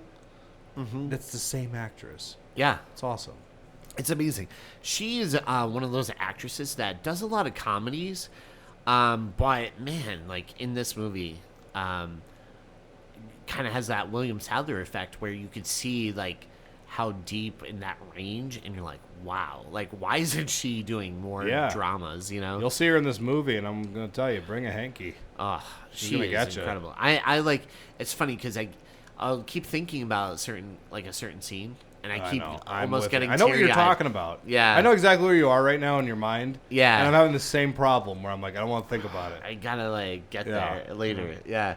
So her mom's an actress, and we see Max is looking at her mom's like 8x10 / kind of like headshot and resume on the back, and that's when her mom comes out, and she's like, man, I just can't escape this movie. I thought I was doing like a really good audition, and they're like, oh, you look familiar. Weren't you in Camp Bloodbath? And like she's like, God. And then they're driving, and we get to learn a little bit about them. One quick thing. Yeah. Her whole like attitude about the movies that she made at this point in her life, Yeah. it tracks because I was at a Monster Mania the one time, and Joey from Nightmare on Elm Street 3. Yeah. He was talking about how, like, in the 80s, like, if you ever were in one of, like, a Nightmare on Elm Street or Friday the 13th, he's like, you just kind of kept it to yourself because it was almost like a thing that people looked down on you for. Right. And he's like, now he's like, because this was back in, like, 2000, like, the late 2000s. He's like, you say that to people, and they're like, that's so fucking cool. Like, you're in one of those Yeah. movies. But, like, it's just the way she's playing it. It's just kind of like, yeah, I did those movies, but I don't really want people to think of those movies when I'm trying to express myself. Right. Because I'm more than just like the girl who gets slashed in the film. Mm-hmm. And it's that to me played perfectly. Yeah. She's like, yeah, just the way She's she like is. haunted by the Yeah. past of this role. Like she's haunted by this role, right? And still trying to escape that like one-dimensional thing that people are like. She's pigeonholed, right? Typecast. Yeah. Because of one role, and I feel like that might be even like I feel like this whole car ride experience was like something maybe Joshua Miller and Jason Miller probably had, where he's like, I went in audition, and they just fucking talked about The Exorcist the whole time. You know what I mean? Which is not like according like if you really think about it, but from Jason Miller's perspective, it's like I want to be like a serious, great actor, but I'm going to these things, and even though people love The Exorcist, they're not really giving him a chance because they're like thinking, oh, he's only good for doing this. You know what I mean? Like, yeah, so man, it's weird. Like, They're not giving him a chance. Yeah. Yeah. They're not looking at him. It's like that first great opportunity that you had in your life Yeah. is now squandering all future opportunities. 100%. Yeah. And it's like such a weird thing because like you should 100% be grateful for the things that you're giving, because not everybody has one character that they're even known for or celebrated for. Right. But at the same time, it's got to be hard when you're just going in there and you're like, oh, I'm going to crush this audition. Right. And they're looking at you and they're real excited. Like, yeah, you're watching, you know what I mean? Like nodding along and stuff. And she's like, oh, I'm going to get this. I'm going to get this. And they're like, you were in that fucking movie. Yeah. You'll hear from us. Probably not. Probably We're going not. with that girl. But I think about that too, is like some actors, they get that first job, they get paid for it, but they're not making any more money off of the movie like post, unless it is, you know, getting played on TV, and they probably get some residuals from that. Yeah. But like their job is to act, right? And that's how they'll earn money. But if they're going audition to audition and getting turned down because people are like just, you know, hold them to this one standard of you were in this one movie and that's all you could do, that has to be so frustrating. Yeah. Do you know what I mean? Like, especially when crazy. you're like getting older. Yeah. You know what I mean? Because it's just like, you're like, oh, like I want to, like, I only have like the shitty thing is like with being an actor is that like there is unfortunately like a point in your life when your roles start to dry up because that industry can be shitty sometimes. Yeah. So I mean, when you're going out there and you're just kind of like, I'm getting older, like I have a daughter now, and it's like I still want to do this. I haven't achieved that thing that I set out to do yet, and this movie that I made like 20 years ago is holding me. It's like shackling me in place. Right. And it's like, you know, we're all just trying to, and it's actually really sad because she is like, in a sense, like running against the clock, and then time catches up with her. Right. And she never really gets to have that moment that she probably was like dreaming of, which just adds another layer to this movie that makes me sad. I know. I was just like thinking about, I just Yeah. came to that like realization, and I'm like, I don't like that I just hurt myself. Yeah. But anyway. And so as they're driving and talking about escaping the role a little bit, their song Betty Davis Eyes comes on by Kim Carson. One thing, so Max, Yeah. she's essentially trying to help balance life, because I think she says later on in the movie that she never really like knew her dad. Right. So it's like, you know, a single the mother. two of them. The Yeah. two of them. And she's like talking about how they have like bills that they have to pay. I think it's like an electrical bills coming up. And then like, I love it so much. Like she just like, you know, like, man, just like takes the bill and it's just like, oh, we don't have to think about this right now. Like she just like throws it out the window. Yeah. I love that too. Yeah. I It's tried so that good. once, and they still send people with baseball bats. Yeah. I'm Yeah. like, you know what if I just throw my electrical bill out the window? I don't have to pay it. Hey, buddy, you're going to pay, or you're going to pay. Well, they just send it to you in the mail again if you don't pay it. So. We're going to fuck your credit up. So then we, Betty Davis Eyes comes on by Kim Carson. And, Just couldn't have picked a better song, by the way. right, because it's all about, you know, like movie stars and it mentions Jean Harlow at one point and Betty Davis. And it just has this very classic Hollywood vibe to it, which I love. And it's so fitting. It really is such a perfect note of a song to put into this movie. And just like Amanda, like lip syncing it and just trying to like make her daughter laugh. Like she's just kind of, and then like, you know, the Max gets into it. Yeah. It's really like, it's a really, really like effective, very charming scene. It like warms you to both of them. Yeah. And then she says one line that, oh my God, I was like, ugh, that was so good. But she says, I got a lot of things wrong in life, except for you. Yeah. You're the one thing I got right. Like talking to her daughter. Yeah. And it was just so good. So beautiful. And as they're driving and singing along, they actually end up getting into a really serious car accident. Because Max spills, what was it, like coffee or something? Yeah, on the headshots, and then her mom's just like, oh, those no. are real expensive. Yeah, and then she went to like, you know, help her daughter out, and then there's CG car wrecks out. Yeah, that's the only thing. Like this CGI car, I was like, damn it. It's like this movie is like perfect, and then it has that one moment where I'm like, okay. I would have done Squeeze something past where, you know, like you could Cut to probably black. edit around it. Cut to black. Cut to black. Like Something. "Oh, Mom, watch out!" And then like maybe cut to black, and then Yeah. you didn't have to like show that part. You probably could have saved money and like like cut around that. What if like But- what if like okay, so it cuts to black and it comes back up and there's just like a guy in a trench coat and he's just like, Amanda didn't survive that car wreck. Oh yeah. Yeah, do one What of if- those things. What if it's just like the Big Lebowski and like Sam Elliott just comes out? Well, the legend has it. Just something like that. Yeah. Max actually had to move in with her aunt. Yeah. Legend has it. Poor Max. Amanda didn't survive that car crash. It would have to be Sam Elliott too. So then we see the title, Final Girls, and it's 3 years later. And Max now lives with her aunt, Pearl. And we see where her friend Gertie, played by Elia Shawkat, From Arrested Development, yeah. maybe. She's so good. I'm a big fan of hers. She is good, yeah. She's so good in the green room as well. I love that movie. Yeah, that's With another one. Anton Yelchin, Ah, he's- Patrick Stewart. Dude, I love Anton Yelchin. I'm such know a you huge do. fan. I know you do. Yeah. But yeah, that movie is insane. But Elia Shawkat shows up and picks her up, and they chat about meeting up with Chris. Well, they talk about how there was a girl that they go to school with that wrote like a suicide letter or something. Oh yeah, so Vicky got broken up with by Chris. Yeah, And Gertie is like, I read it every day and 'cause just laugh. and laugh. But and we get to why they have a weird, strained relationship Yeah. later on.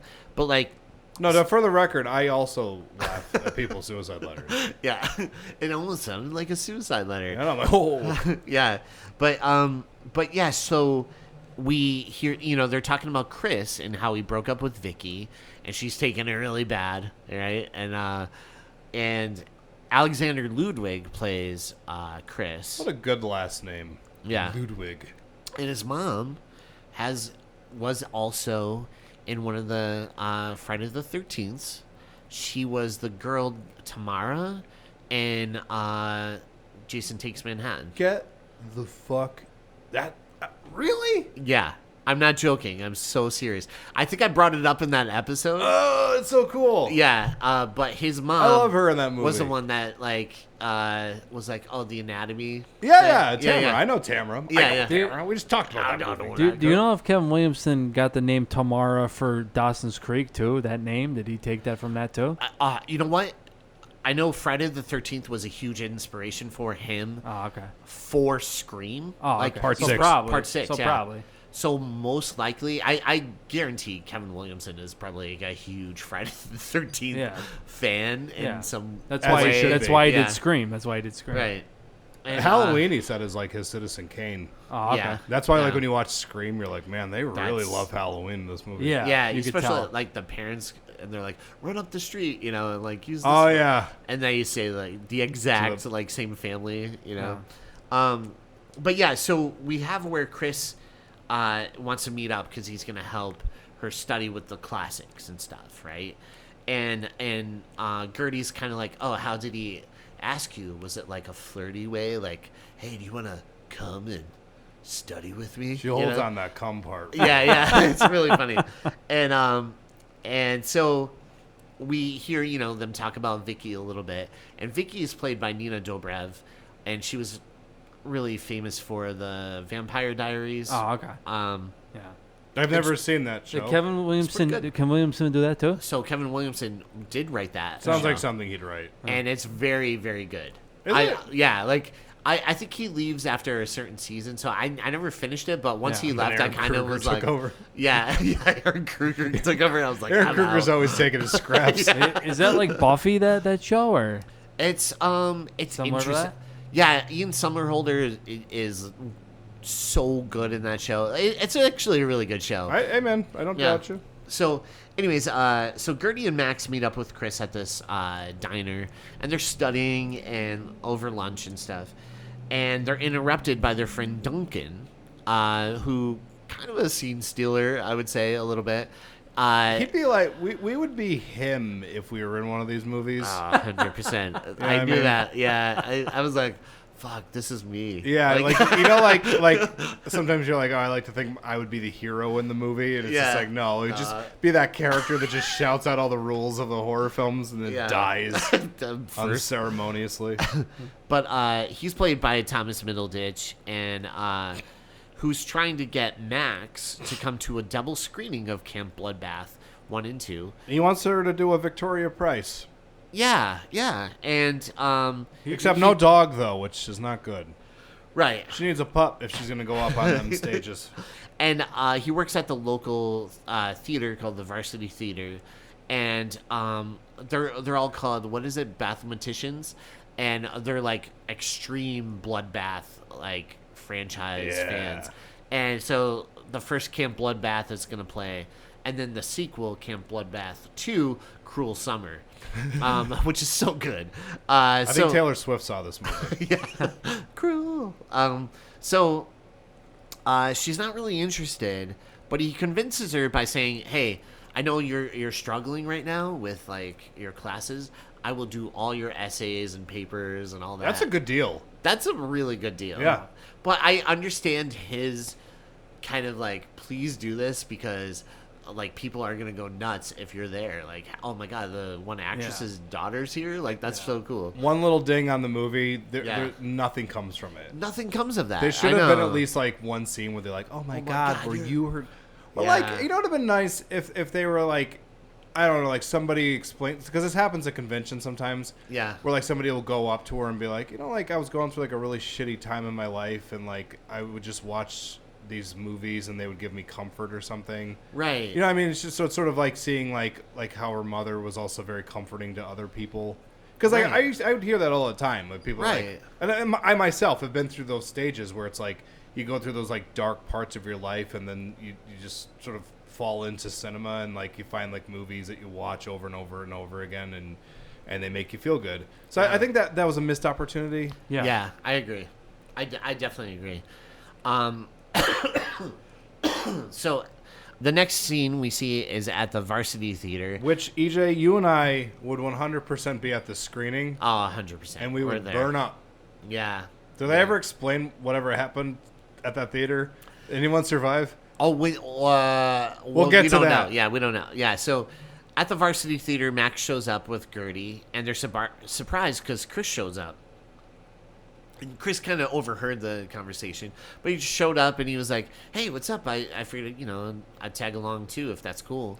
And then Gertie's like, "Well, I'll leave you guys talk," because she knows like maybe Chris might be interested in Max. And Max is like, "I don't think he's interested in me at all." Right? Max is very unassuming about all of this. I also don't think that she's in a place. I don't think she's like really like thinking about that kind of stuff. Yeah, either. like she probably senses that he likes her, but she's probably just like, I'm dealing with a lot right now. Yeah, she's probably like, I don't know, right? And so, hey, did you catch the Fright Night poster? Yes. And like the Bram Stoker's Dracula poster. Yeah. I was like, I wish that I could just watch movies and enjoy them, but there's a scene happening, they're talking, and my eyes are just slowly drifting over to the Fright Night poster. I know, me I'm like, too. I have that on my wall, and it's signed. Yeah, no, it's really cool. And then he kind of notices like the Camp Bloodbath poster. He's like, "Wow, and that's your mom?" And she's really pretty, right? And then, can I ask you a question about this whole thing? Yeah. One of you guys better be able to answer this. So, like, all right. There's a screening happening, right? They're showing these two movies that her mother was in, or at least one of them. They planned it on the anniversary of her death. Yeah. So that programmer should get fired. Yeah. He's like, hey, wouldn't it be awesome if you came to the theater to see your mother's movie while you're suffering? Right. Like you're still going processing this. That's grief. really badly planned. Yeah. Yeah. Like badly couldn't planned. bump this to the next day or 2 days day or a week before, later or something. Yeah. You have to wait for the worst night of her life, the anniversary of it. Yeah. And have her watch it. Yeah. Yeah. Maybe they're all like laughing at her off of the side. Like, ooh, she showed up. Look at her. She misses her mom so much. Look at her. Look, she's grieving. But as they're talking outside, then we see Vicky shows up, right? Nino Dobrev's character. And she's with her new guy friend, which is really funny. She's like, "Oh yeah, he's so funny. I feel like I got abs from just laughing at him so much. She's like, I didn't know you guys were going to be here. And Chris is like, oh, so you didn't see it on my Facebook? She's like, no, I don't even follow you on Twitter. By the way, I lost 3 followers today, right? And like, you just like, I love how they set this character up. To just be unlikable. To be unlikable and maybe like a little stalkerish, right? Yeah. But you're just like, oh, she's going to die. Like, that's like one of those things. That's the first thing you think. Like, yeah. Like, oh, she's going to be like a fun death because you don't like her. Yeah, she's not the final girl. She's the first girl. Yeah. But they do a good job subverting your expectations in a way that's not annoying. Right. It's really good. And so I love when they go inside and he's like, oh, where's your new boyfriend or whatever? And she's like, oh, he got sick, like sick. And they're like, oh no, he got sick. Like making fun of it, like, and so I actually thought that was very funny.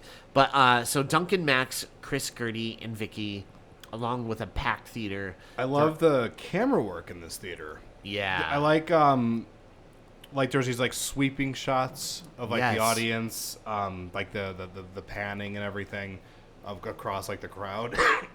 I love stuff like that because it's romanticizing the idea of sitting in a theater and watching a movie on a big screen with all these strangers, you know, and there's like this group community, like this community that's coming together to all feel the same stuff. All these fans who love this movie, like their enthusiasm is like in the room and you feel it. Yeah. Because again, it's just the camera work. It's not just like the camera's on sticks or something. Like they're like literally like sweeping across and stuff. It's very like beautiful looking. Yeah, it really is. And they're watching Camp Bloodbath, and we get to like a scene where there's like a reveal of Max's mother, right? The character Nancy. God damn it. And it hits really good. Just like imagine like just you're in a theater and like you're just seeing your mother on a screen. Everyone's like cheering for her and stuff. Yeah, and it's just got to be like so. Oh my god, you know what I mean? Because that's probably like even though she had room in her room, pictures on the wall, and she was even watching like a personal video, but now she's watching her mother on like. Big screen. Like this huge screen and seeing her in like alive in a more like bigger grandiose than larger kind of than life. Yeah. And it hits her emotionally, right? And but as they're watching this movie, a real fire breaks out, and they're definitely going to tell you what happened, right? Yeah.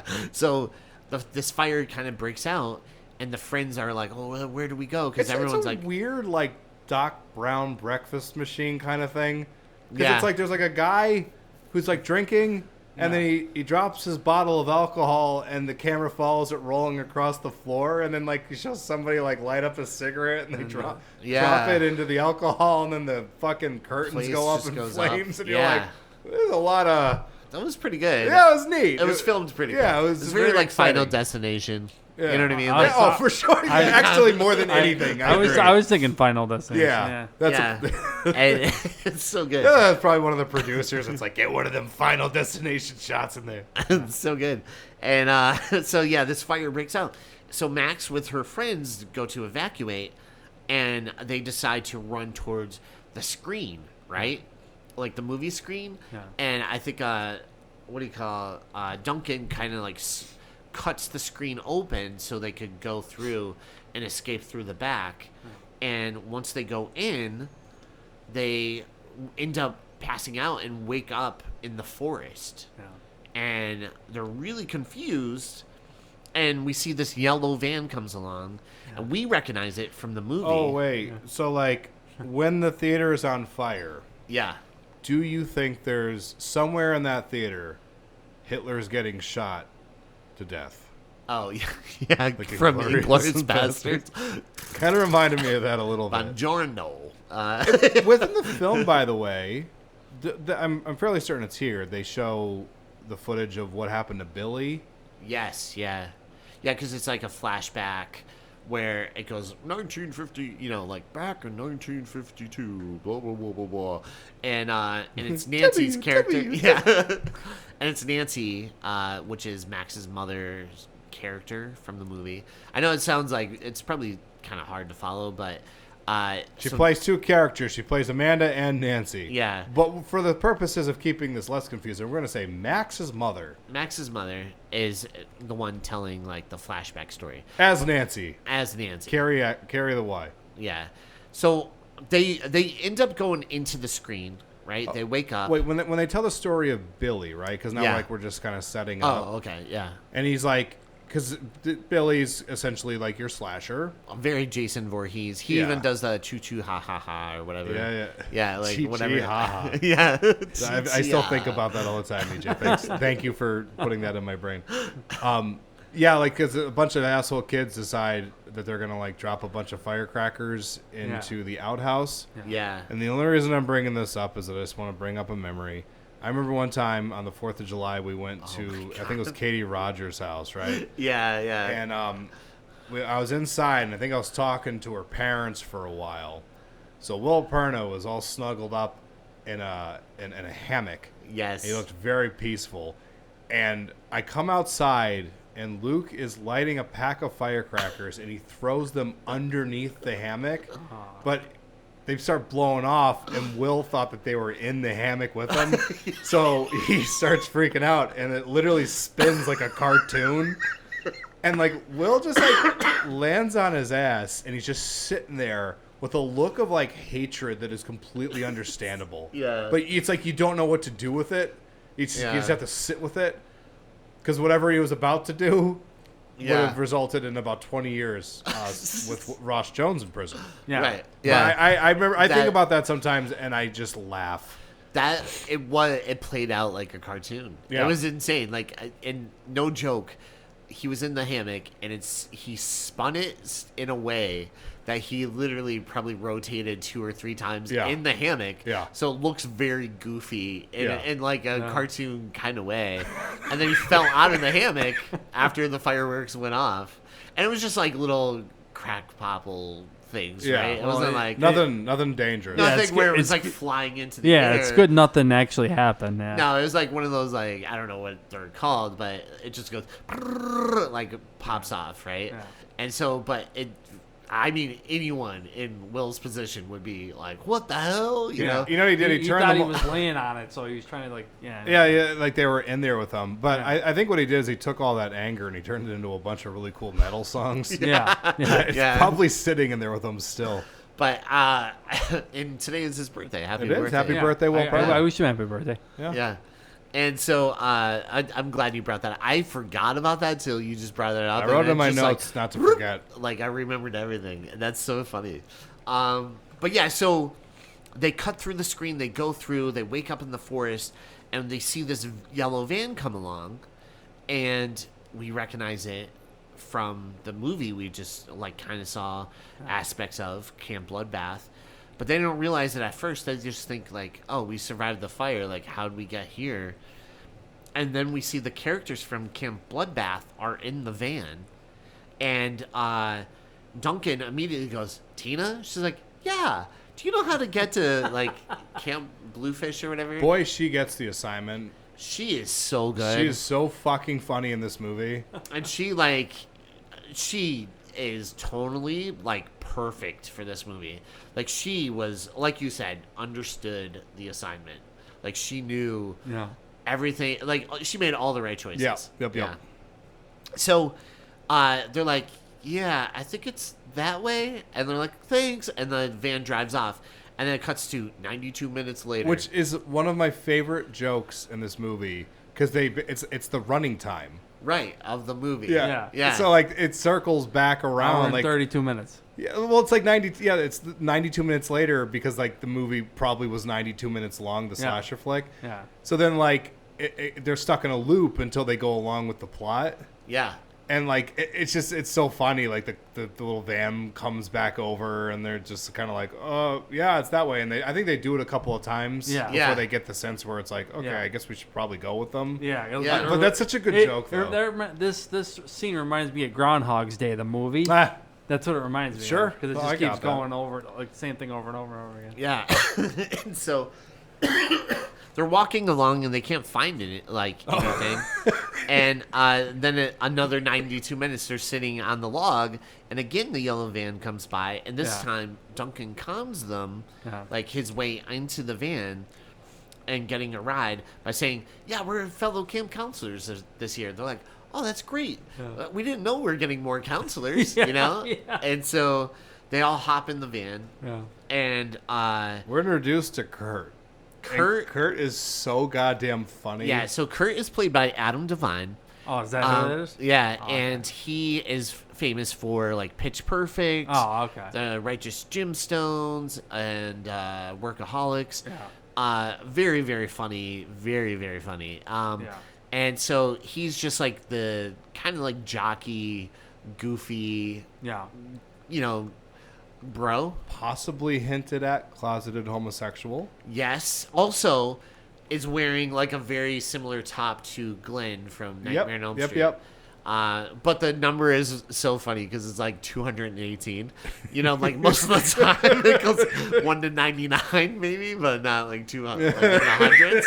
So I thought that was a really funny little touch. Good on wardrobe for making that choice, or whoever did. But they get in the van and they're like, "Oh, wake up, Sleeping Beauty back there," and that's when Max sees her mom, the character, wake up. And she's just taken aback, "Oh my God," it's been 3 years since she actually got to see her mom in person and be in the same room with her. They do a thing in this movie that's really, really smart, because they show in the film, they show that she's in the back. Yeah. So when they get in that van, that's going to happen. It's inevitable. Yeah. And they do this. It's still done in a reveal where she rises up and Max sees her. Yeah. And it is incredibly emotional. Yes. Us motherless wonders understand this in a way that's a lot of other people probably wouldn't, where it's just I don't know, just being in a position where you lose your mother and then you see her again in a way where it's not exactly her, but it is her. Mm-hmm. Yeah. It's some part of her soul that you put into the movie. Yeah. And it really just hits, man. It's real strong. Yeah, it's so good. And so they all arrive at camp, and Duncan realizes they're in the movie. He's like, "Guys, we are in the movie. We're in the movie." Which now I'm going to ask you both a question. Yeah. Question of the day. Which horror film would you want to be in? Oh, my God. None. Halloween 1. Why? I don't know. I think it's a really good, first movie. Sure, but I'm pretty sure you would die. Yeah. You got to think about it. What are your survival chances? Oh, yeah. I wasn't thinking about that. Because there's I know, I scream because I know who the killers are.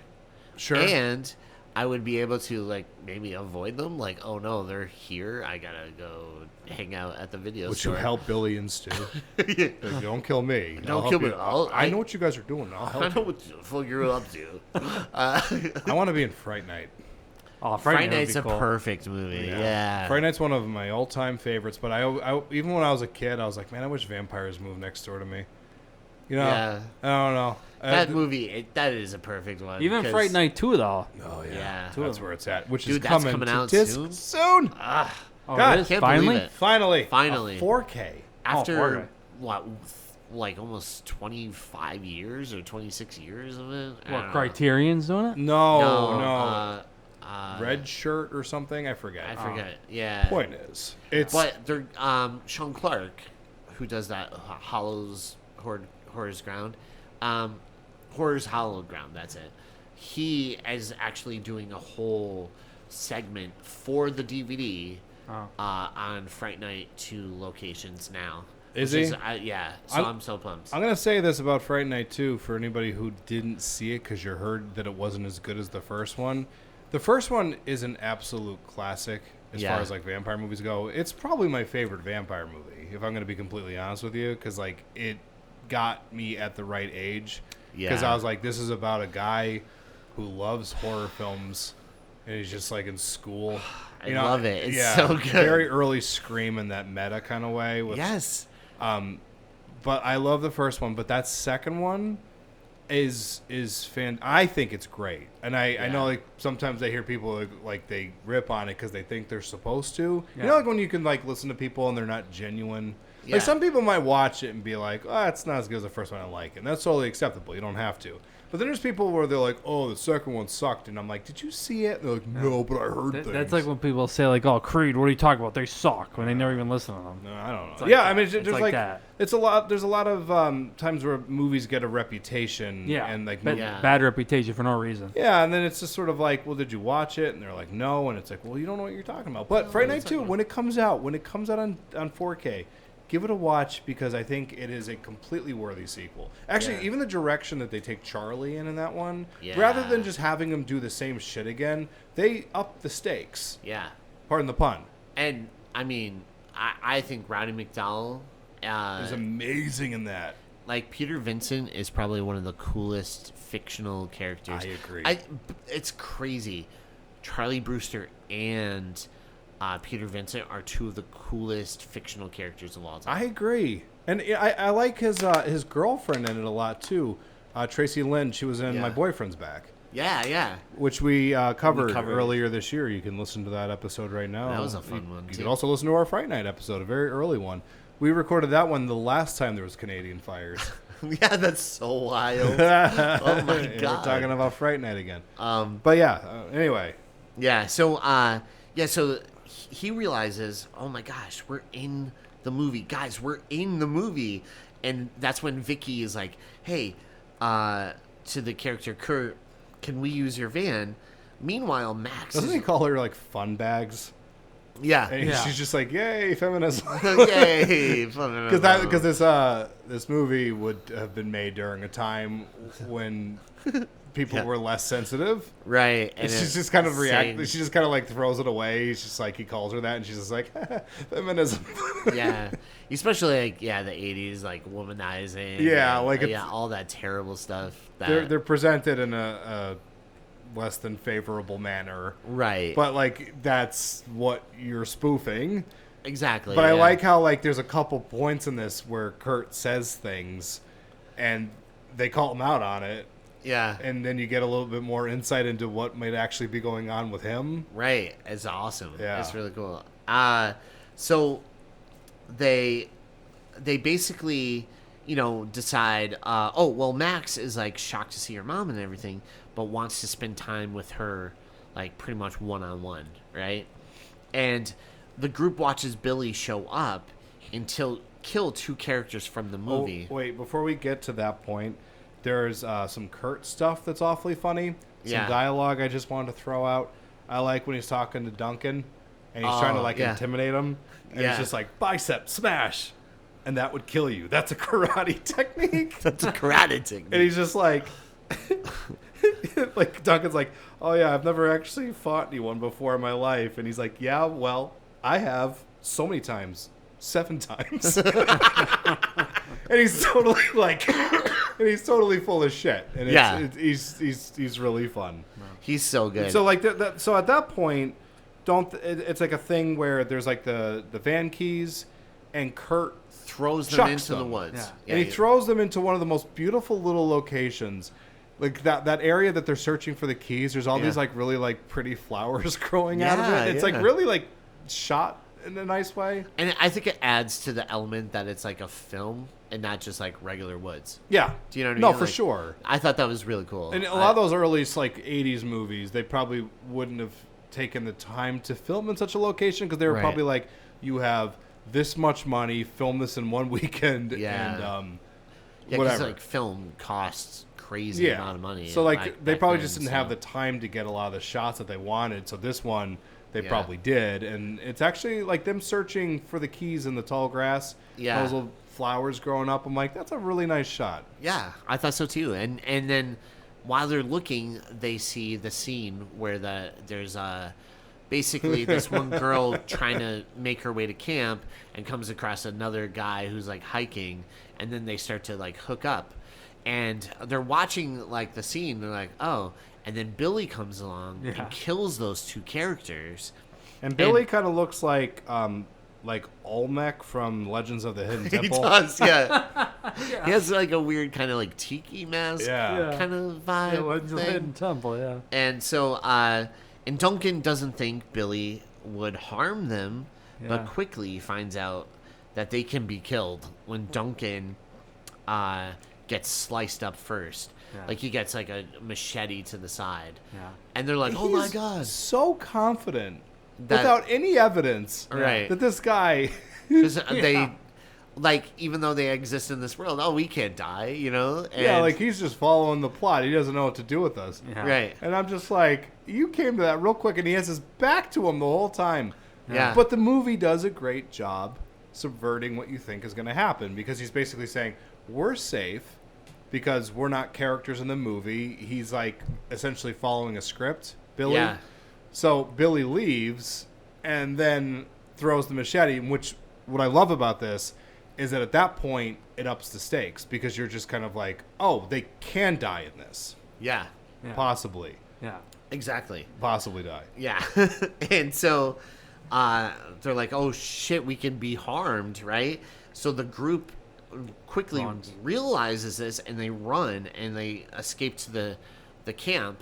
And And, they then do they're this, like, like- oh, let's get out of here. And they keep running, but Yeah, they and keep it's- ending up back where they started. It's like this like really awesome circular pan. Yeah. It's just like the camera keeps like spinning, and you just see them like repeating the same Yeah. moment over and over again, because they're not allowed to deviate from the plot at this point. Yeah, it's Right. Like, it's like they're in a maze and they can't get out of the maze. Yeah, Yeah. it's just like It's like- the only thing that you can do is follow the path of the story. Right. And it's they're a trying very to- linear. Yeah. Yeah. And they're trying to like run away from the film, and they're just like, nope, you're part of this now. Yeah. Neat. It's outstanding. It's really cool. So they realize they're stuck. Like, we're stuck in the movie. There's no running away. There's no way to go, like, to another town. Like, they're stuck in this area, in this movie, in this scene. And it's really, really cool how they do it. So then we meet Paula, who is the final girl of Camp Bloodbath. She's a total badass. She kind of has like a, I don't know, like Diaz from Brooklyn Nine-Nine kind of vibe. Like, she's so cool, so badass. She wears like the leather coat, the white shirt and stuff. And interesting fact, her and the actor who plays Kurt, Adam Devine, they met going like on the set of this movie, and now are married in real life. Oh, that's great. I didn't know Isn't that that. amazing? Yeah. Yeah. So awesome. I love that kind of stuff.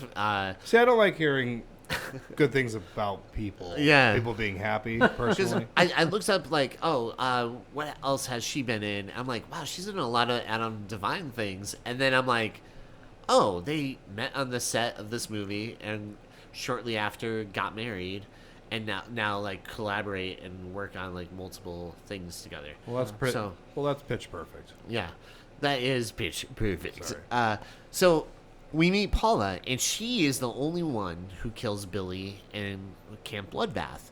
So the group splits up to watch over the characters. They're like, okay, we gotta watch over the characters, make sure no one takes their shirt off, no one does like anything that would get Billy to come along and Yeah. kill them. Right? Like no drugs, no no sex, No like sex, no like- drugs, no yeah. kidding. That's the Laurie Strode line. yeah.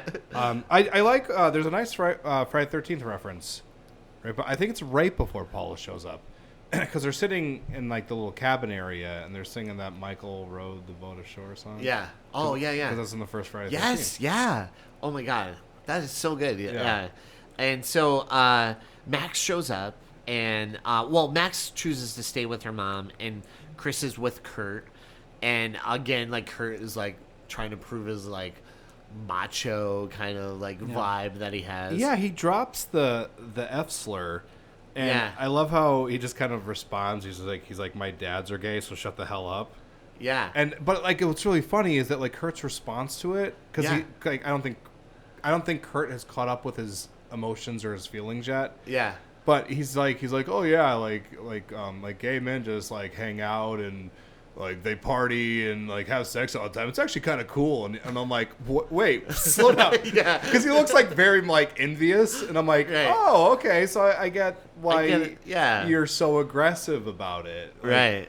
But yeah, that's a nice scene. Like I like how Chris's response was just like, he's like, oh, my two dads are gay. Like shut the hell up. I'm like, yeah, rock on, man. Yeah, I love that. And then we see Vicky is with Tina, the girl who constantly like wants to take her clothes off. She cannot break the archetype. Yeah, so they literally put mitts on her. Yeah, that was and funny. like That's funny. and like extra like life vests and all that. Yeah, so that way she's she's not like taking off her clothes. She's like itching just to like fulfill her character's duties. It's so funny. So we see Max. So Chris, well, at one point in the movie, Kurt hooks up with Max's mom, the character Nancy, right? And the scene's about to go down where Nancy goes up to the room and she's preparing to get ready to go have sex with Kurt, right? And Max is like, oh, I got to stop this from happening. So she runs upstairs and talks her mom out of it. And then even Kurt is like, what the hell, you know? And so Gertie spots Billy outside, and she freaks out. She screams, so all the characters run downstairs, and Nancy starts to tell the story of Billy. She's like... So one quick thing before she tells the story. Yeah. What's really funny is that when she right before she's going to tell the story, like everybody walks over to where they would be placed, right? Right. But like some of the main characters, they're in the way of their blocking. Yeah. So they're like awkwardly trying to like move around them because they're trying to literally like walk to the places they were directed to walk in the film. Yeah. And so like it's just like this really funny moment where like they're just like kind of bumping into each other. Like they're like, no, I literally have to walk this way. Yeah. It's great. It's really good. Yeah. Yeah. So like the blocking. They have to follow their blocking. It's great. Yeah. And so she starts to tell the story, and then the friends are like freaking out because all of a sudden the whole environment around them starts to change, which is awesome, and turn it like into kind of like fades out and gets blurry and then turns black and white. I'm like, what's happening? What's going on right now? And like the whole environment around them changes into black and white, and they're stuck in the flashback that Nancy's telling, and it's like, you know, the camp 1956 or whatever it is, right? Yeah. And they realize like, oh shit, we're in the flashback. And so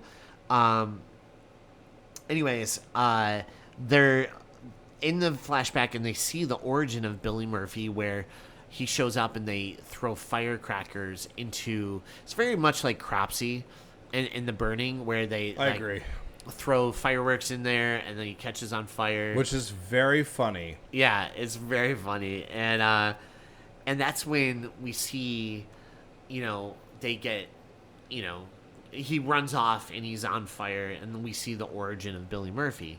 So Paula and Kurt, I like how they show the scenes where like he like walks in to like a cabin, Billy. Yeah. And they say that he killed like 8 counselors. Right. Because it was like 8 people that fucked with him or something. Yeah. Only thing I wish they did was that they actually like put some people in there reacting to the murder, because as it stands, it looks like he's just hacking up bedding. Yeah. Oh, true. Yeah. Because he's just kind of like whipping the machete down, and like it doesn't look like it's actually hitting human bodies. Yeah. But I forgive it. So Gertie spots. Still awesome. So Paula and Kurt take off in Paula's car. And this moment. And Duncan limps out of the woods. He's like, hey guys, I'm okay. And then they don't see Gertie's reaction like that, just like, Duncan, you're alive, and you're just like, you just know what's coming. Yeah. So he gets hit by the car, and then and they start to freak out, and then they crash their car, and it explodes. But you see where, well, first off, they crash the car. Kurt goes flying through the windshield and lands in a way where his body's just like a pretzel, like a human. It's like Sheriff Garrett in Friday 13th 6. Oh yeah, it's like a human donut, like basically. Yeah. It's so, and then Paula's still in the car, and they're like, "Oh, Paula," and then the car just blows up and kills Paula. So what's interesting about this right here is that they established that Paula is supposed to be the final girl of the movie. Right. So this is how I know this is a good screenplay, because they set it up saying that like, oh, so Paula is going to be the person that takes down Billy. She is our final girl. Right. So then what the movie does is it completely changes the course of everything by killing Paula. Yeah. So like everything at this point is like up in the air, and you're like, well, what's going to happen now? Yes. That is like a really great thing to do in your screenplay. Like when you think something is going a certain way, like sometimes it's just smart to shift it like that, because then it's like, oh, expectations. Yeah, like like I thought these were the rules. Something happens very natural to the story. Yeah. And then it's like, oh well, like what is it now? Like how are they going to survive this, because we no longer have our final girl? It's really good writing. It's genius. Yeah. And the fact that they're like, oh, Paula's such a badass, and she looks like a badass, and they're looks like JJ in Friday 8. Yeah. And she beheads Billy with his own machete and stuff. So the fact that she dies, like Rory said, it's like, oh no, what the hell are we gonna do now? As a viewer, you're just kind of like, oh, so like shit. Yeah. It's really good. So Max, I mean, you get a sense of where it's gonna go. I mean, right from the moment the movie opens, you kind of get a sense of who the final girl's gonna be. But but it is like a nice thing. Like if you're just not overly analyzing it, that you're just kind of like, oh, this is what the movie is, and then it changes direction, and I love stuff like that. Yeah. And again, it's funny because like when the friends start out in this movie, like the real world friends, friend group, they're archetypes, right? And then now they're dealing with archetypes in the movie, and even like the archetypes in the movie are starting to like slowly have a little more depth. Yeah, they're becoming it's really cool. Yeah. So Max and her friends tell the film characters they're not really real and need a final girl since Paula died. And I like the one guy goes, wait, so is like New Wave real? So, and Gertie's like, yeah, buddy. He's like, okay, cool. Like, and so he kind of gets it. That's all he's worried about. Yeah. But so they're like, yeah, we need a new final girl and Billy's machete in order to like behead him and kill him and stuff. And I love how like they're explaining everything to Tina, and she's still just kind of like her hands have like mitts on them. And She's covered up. She has a line where she's like, why does he hate my boobs? Is it because they're not big? She's so so funny. Yeah. Like it's like this weird childlike delivery. I had to pause the movie because I was laughing. Yeah. I love that. She's such a. I don't like that actress. I put her in more stuff. Yeah. She is good. For the record, she's so funny. For the record, though, I bet Gertie wishes that Tina was a never nude. Oh yeah. That's a reference. That's a Arrested Development. Come on, Michael. So Nancy steps in, and she offers to be the new final girl because she is a virgin, right? She didn't hook up with Kurt like she does in the movie, but Vicky shoots it down because she's like, no, like you can't do that, right? Like you don't have to do that, blah blah blah. But because she wants to really, in her mind, she's thinking like, there's a way I could probably save my mom and maybe take her back with me into the real world. The idea of this. Yeah. Because again, it's like her mother died and she was powerless to save her. Yeah. And now it's almost like getting that second chance. Yeah. It's like I can like do in this film what I couldn't do in life. Yeah. Yep. Save my mom. God, it's so good. Yeah.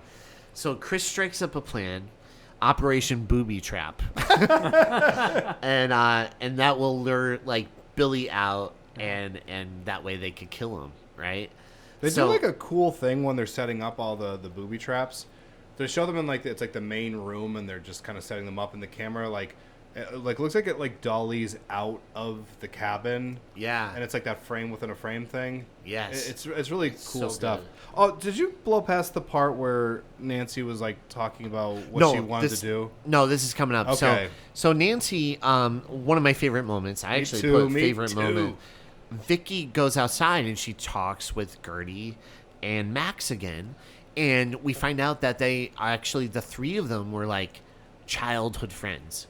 And when Max kind of checked out a little bit after her mom died, and Vicky became like almost like a mean girl a little bit to Gertie because she spread like a rumor about Gertie, and Gertie's like, well, I spread the rumor that you had a condition where you're on your period all the time. And she's like, wow, that was really mean, but kind of awesome. But like Vicky realizes, she's like, guys, I know I'm not the final girl because of how I acted, and I feel so terrible because I was doing all this bad stuff and I was being a bad friend, but I actually really love you guys, and I wish we had what we had beforehand. Yeah, because I feel like the mean girl facade was more like a defense mechanism. Exactly, yeah. And it's like the curtain kind of opens and you see like the person that she really is, and like it's a moment. The character, like the actress, is like so good in this moment because she goes from being whatever that, the cliche mean girl, and she becomes a human being, and you're like, oh, this is complicated now because now I don't want her to die. Right? Because like the three of them, like when they reunite, it's actually very like, it doesn't feel forced. It feels, it's actually very beautiful. It's very beautiful. Yeah, it's really, really good. And I like just that whole like,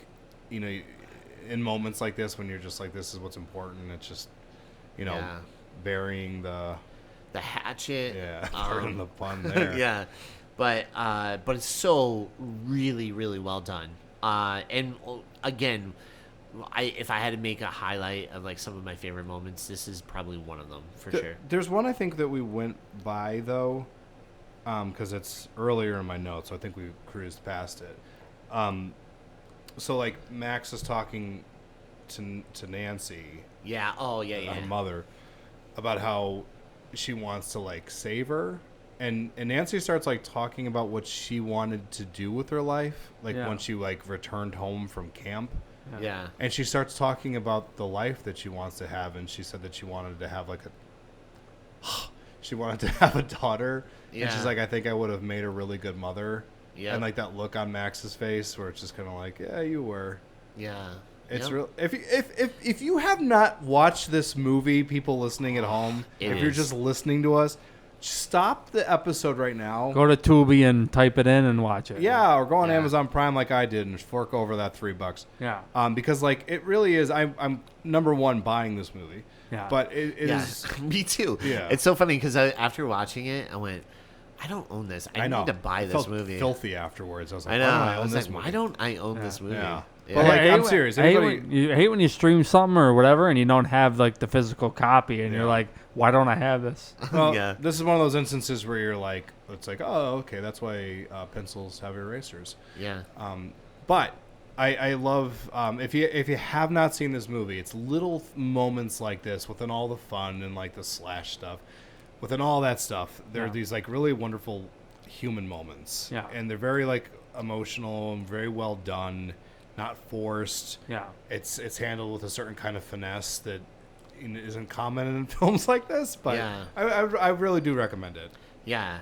And so we see where Max, has this conversation and she thinks she could possibly save Nancy from the movie and take her back into the real world with her.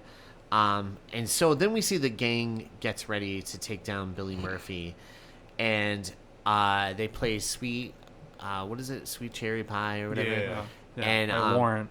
Yeah, and that's when they let Tina go. Yeah, they're like, okay, Tina, do your thing. Oh, right? Wait, one really funny thing before this happens to her. There's a really funny thing about the phone you remember that they had like the cell phone? Oh, the cell phone gag. Like, Yeah. oh, what is this? They're like, it's a phone. She's like, ha ha ha. That's so. You guys are stupid. Yeah, if it's a phone, could I put it in my whole mouth and like does all this? She's like funny gags. It's not even plugged in. Like it's not even plugged in. So funny when she's so doing good. that. Yeah, she just can't get the idea of a cell phone. It's funny. So, so Tina does her dance routine, and it's really funny. It's awesome. She's like, doing like splits and running around and like doing all like this pretty cool dance routine. It's awesome. It's mildly goofy to draw them out. Yeah, it's really funny.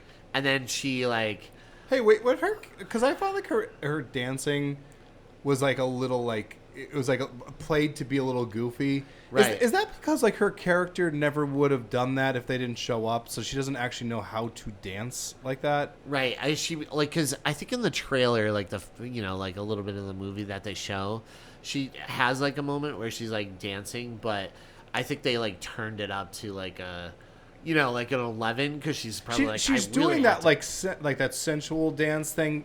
Every so often. But she also got into the Adderall, right? Or something.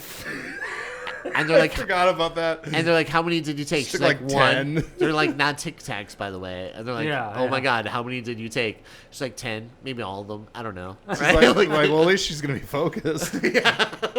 So that might be another aspect of she's like really it's like not quite like natural the way she's moving, and I was wondering if that was just because like that's outside of the character's skill set. Yeah, because they're not real, so exactly, you're asking them to do something that they were never written to do. Yeah, so it kind of feels a little off. Yeah, but in tone, like it's good. It's really well done. It's awesome. Yeah. If that was the thinking behind it, then I would like the writers and directors. I would just give them a high five because that's like a little detail that most people probably just wouldn't think of. Yeah, I might just be overthinking it because I myself am on a lot of Adderall. Yeah, right now. So Tina, as she's dancing, she panics when she sees Billy. And she's like, oh my God, she tries to run away, and she hits the trip wire and falls face first into a bear trap. It's the best fucking thing ever. Yeah. It's so funny because I forgot about it, and then it happened, and just how fluid everything is. Yeah. It's so funny. So they set off a trap on Billy where it's like a battering ram hits him into the door where they have some, antlers on the door. Yeah. And he gets stuck on the wall. But Billy ends up getting off, and then they all run upstairs, and they end up, Gertie and Vicky both get stuck under like a bookcase because he like shows up in the door, and they're shooting him with arrows that are flaming. They're like marshmallowy kind of things. And when he comes in, he actually stabs Gertie, and they're trying to pull the thing down on him, but it gets stuck. And then Vicky goes, guys, run. Like, she sacrifices herself. Great character moment. And she, like, takes Gertie's hand, too. Yeah. Like this is it. Like, that is, like, such a good moment. It's like, so good. It's like, we're in this together. Yeah, like, I love you. Like, I'm like, like, we're going to leave together. Like, we're going to do, like, this real badass, heroic thing. And again, like, none of this stuff feels like forced. Like, exactly. Like, a lot of times these type of moments don't hit me the way that they need to. Yeah. But this is so fucking organic because the walls are down and they can literally just, like, talk to each other the way that they want to.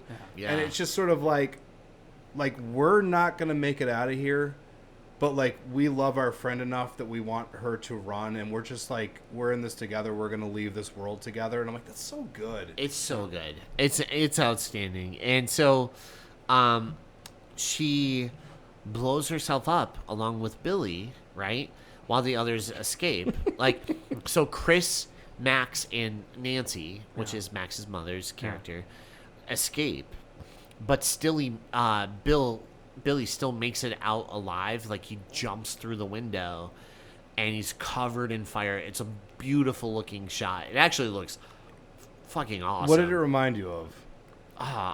Freddy vs. Me Jason. too. Yeah, that's yeah. right. Right. Yeah, that probably was the inspiration for that shot. I like how they're stuck in slow motion. Oh yeah, so and then so they all funny. get stuck in slow motion. They're like, "What's happening?" He's like, the slow motion is happening on his behalf, but Yeah. they're having to experience it. So Yeah. like, what's happening? It's like, we're in slow motion. stuck in slow motion. It's really funny. And then they start running, and then they try to have Nancy start a flashback. They're like, start a flashback, start a flashback. It's like, what? And they're like, start talking about him. And so they create like a flashback. And unfortunately, we see where Chris gets stabbed by Billy, right? Oh, was that like, so did this happen yet? They have the flashback and they have the They see 1957 Right. letters come, but the car plows in. And hits Billy. Yeah, and like, but I love how like the letters, like the 1957, like just go flying because Yeah. the car hit them. I'm like, Yeah. it's like, because it's like that's not the way the world was ever supposed to be. Right. So now it's like the car is interacting with like the title cards and stuff. Like, Yeah. it's really cool stuff. It's so cool. And then the car hits Billy, but they try to escape Billy the most they can. And they see this like weird abandoned cabin. I'm like, oh, what is that? You know, like I don't remember seeing that before. But when they come out, unfortunately, Chris gets stabbed by Billy, and Nancy is taken by Billy. Like Billy just grabs Nancy, he doesn't kill her or anything. He just takes her. So Max takes Chris to like the chapel. Well, there's a moment. I think it's like before they go to the chapel, the Stranger Things upside down chapel. Oh yeah. It looks like it. It does. There's a moment where she's like, Max wants to go run after her to like save her mother, and Yeah. he hits her with a "she's gone, Max." She's gone, Max. But, like, she's gone. It Yeah. has multiple layers for Max. Yeah. Because it's like, I don't know, the way he read that line, like that is perfect. It's pitch yeah. perfect, and her reaction to it, where it's just like, "Oh, Outstanding. not again," Yeah. type of thing. Like, I can't do this again. Like, that's so like so good. It's so good. Yeah, she takes Chris to the chapel, and she decides to head out and find Nancy. And he's trying to tell her like, you can't do this. You can't go. And then he has another great line where he's like, I'm scared. Like, I don't want to die by myself. Yeah. Yeah. Again, like, man, this is so well written. Because it's like you don't really hear that in slasher movies. Yeah. But this is like they're real people in a slasher movie. So it's Yeah. like, I don't want to die alone is like such like a primal type of thing. Man, it's so good. So Max gets to the abandoned cabin and finds Nancy alive. The two fight off Billy, and Max actually gets like stabbed pretty hard. Why right? did he keep Nancy alive? So You just wanted maybe a hostage? maybe that was like the remake of Friday the 13th, and where he takes a girl for like a year. Whitney, yeah. Yeah, Maybe I don't know. Yeah, maybe. Maybe that was an homage. Did Ken Williams use that in Scream Whitney in Scream? No. Was that what that was from, or? No, I think it was just maybe a reference to Friday the 13th remake when Jason, he kidnaps Whitney, which is Jared Padalecki's sister, Okay. and keeps her alive for a year. But I guess because it looked like the mother. It looks a little enough bit. like the mother. Yeah. Well, this one, maybe it was kind of like, he just took her. Can't really kill her because she's technically like the virgin who didn't do anything wrong yet. Sure. Oh, that's right, because she's at this point has plot armor on. Right. Like, so she Oh, has yeah, that- because at this point, she's like... The cleanest. out of Yeah, all well, of yeah, them. like Right. she's on, like she's the final. Okay, so she's the final girl, so he can't actually take her out yet. So Right, she probably didn't says do it. anything. Yeah, exactly. Same kind of probably with like Max, even though Max gets stabbed, right? But she can die at this point. But she can die because she's a real person. But because Nancy is a fictional character that didn't break any of the rules, like she still, she's like has that plot armor, like you said. Yeah, she is currently holding the mantle of final girl, so she can't die yet. Exactly. That's where there's like a moment coming up where you're just kind of like, Yeah. you know, we'll get there. Yeah. So Max, gets stabbed and it, taken down pretty hard. And this is when Nancy realizes, here's this girl younger than me, and who got like severely wounded. And the only way to save her life is to sacrifice her own. So Nancy decides that she's going to sacrifice her life. That way Max could be that final girl, right? Because I always suspect that there's like a part of the real Amanda in that character because the actress gives a part of themselves to create a character. Right. So there is probably somewhere in there some like motherly bond to this girl. Yeah. Because she's like not even... Because you have to think about it like to her who is Max. Right. To Nancy. She's Exactly. nobody. But there's some connection that they have. And she even feels it. Like, doesn't understand why. Yeah. She gave her a fucking friendship bracelet. I mean, that's like real love right there. And it's crazy because she hands over the responsibility of... Not responsibility, but the title of final girl to her daughter, but not knowing it's her daughter. But, like, if you think about it, like there's always elements of like when an actor is portraying something, there's like a little bit of themselves, but maybe turned up to this level or that level. You know what I mean? Like an actor is like an instrument, right? So to build off of that, it's like there's her mother is in there. Well, that's kind of what I was getting at. Yeah, like, and exactly, and that's what I mean. Like, and so. Like, she doesn't realize, this is my daughter, but Max does say, I don't want to lose you, Mom, right? And I think that, like, kind of really confirms for Nancy, like, I have to go through with this. Well, she says, you have to let me go. Yeah. And you're just kind of like, why, movie? Why? And then we get the scene where Betty Davis Eyes comes on. Which is, like, a movie moment. The shame of this movie not having a traditional theatrical release is that a legit movie moment was lost on like a ton of people. This is so good. This is like a moment like you don't see a lot of. Right? Like how many movies you watch a year, you don't see a lot of things like this because it is so emotional and like it ties right back to the beginning of the movie. It's like the first time that she lost her mother, this song was playing, and then the second time their mother saves her. She chooses loving her daughter, and then she's kind of like getting to the nice thing about this is that now Max gets to finally say everything that she didn't get to say. Right. She gets to say goodbye to her. She gets to say that she loved her. And so Nancy goes out into the field and just starts dancing around like to Betty Davis Eyes and takes like, unbuttons her shirt a little bit to where you could see her bra, And Billy. And dude, I cried so hard during the scene. I'm not even joking. I like it's so weird. The first time I watched it, I was like, wow, that's a good scene.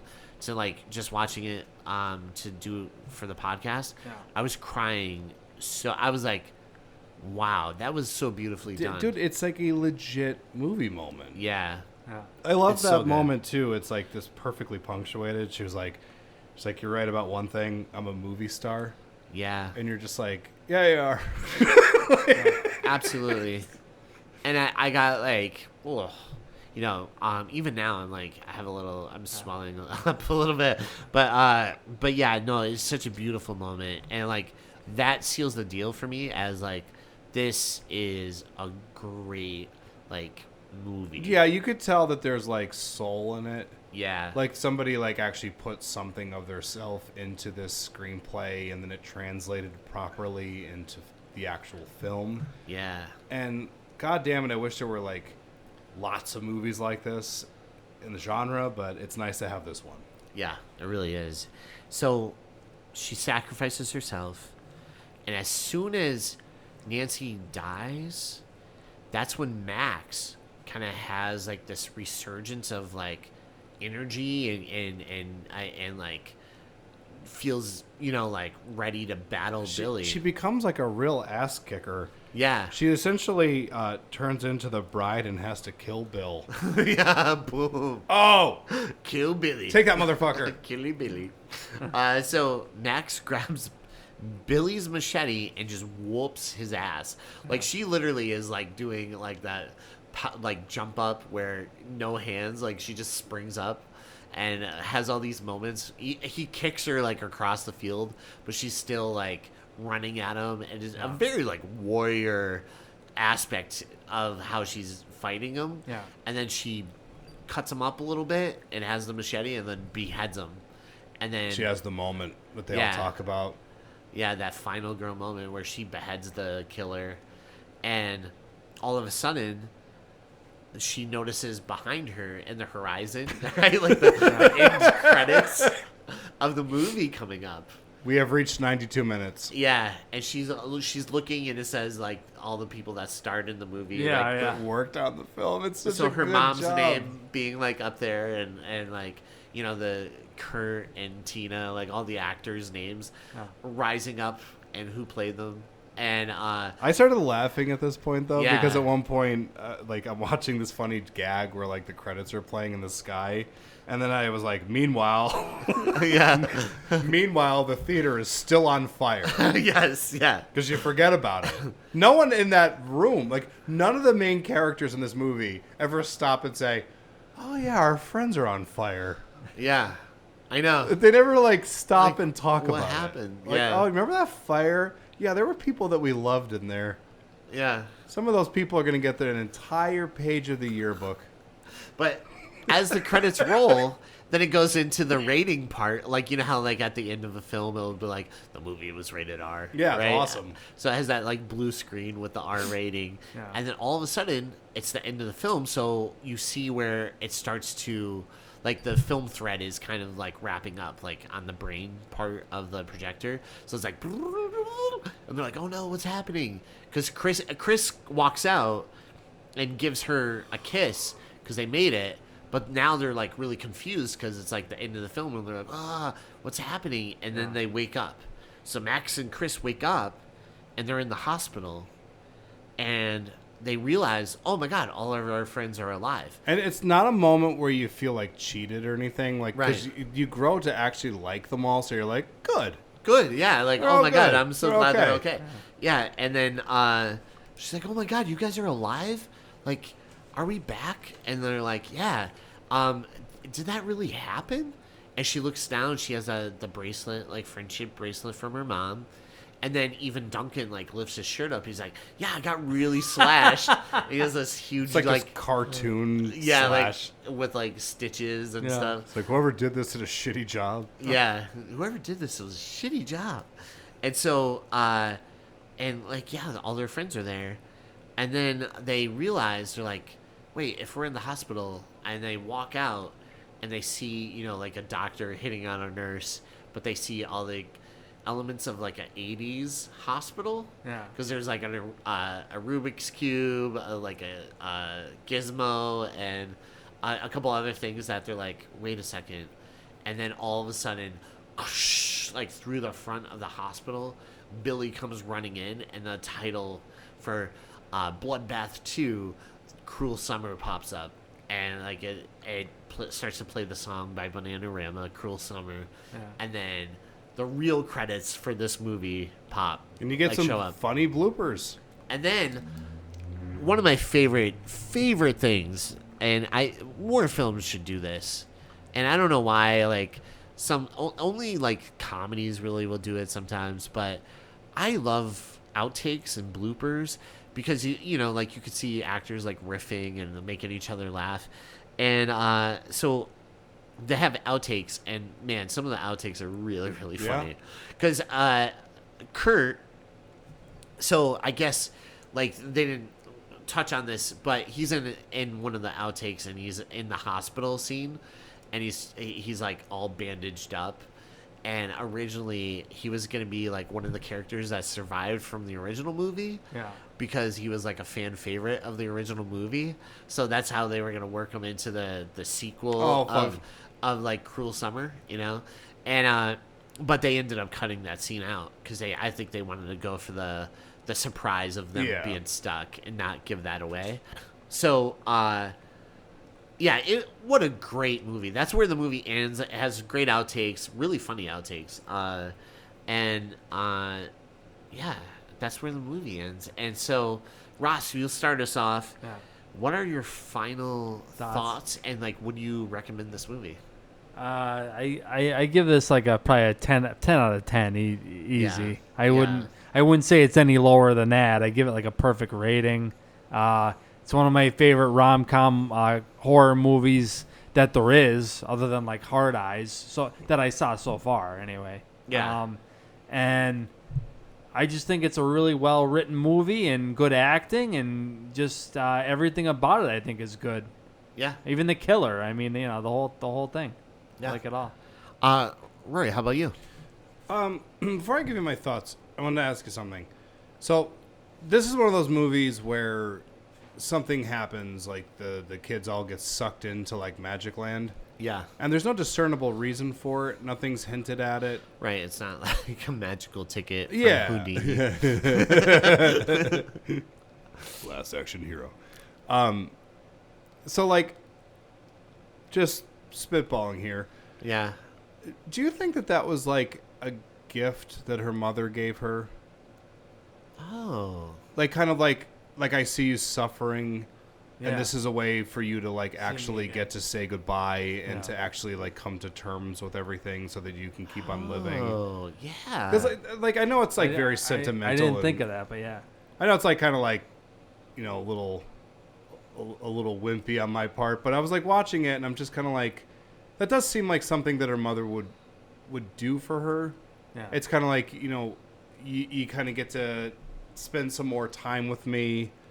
And say goodbye and say all those things that you always wanted to say. Yeah. Yeah. And I was just kind of like wondering if maybe that's what the reason why they all ended up in that movie. Yeah. Yeah, no, probably. I think it's kind of 100%. I think like the idea behind the whole like the core of this movie is the idea of grief and being able to have something that you could revisit, but maybe kind of didn't leave like a great, like your parents struggled with what this was, like the film that they were in, and maybe it wasn't a highlight for them in life, but like post, everyone loves The Exorcist, everyone, is a huge fan, but I think like at the core of it, I think that's what it is about, grief and like being able to see your parent and be able to like visit with them. Yeah. But also you can't really interact with them, but this is the great thing about movies, right? When you watch a movie, you feel like you're in it, right? There's so many times where you're like, oh my God, I'm emotionally invested in this movie. And I feel like I'm with these characters and I have this journey with this character. And so I think like at the core of it, like Joshua Miller is probably like coming from a place where I could watch The Exorcist and I have this journey with my father, right? But I'm not really being able to have that experience of really being there with him and taking that element and that thought process and being able to, what if I could though?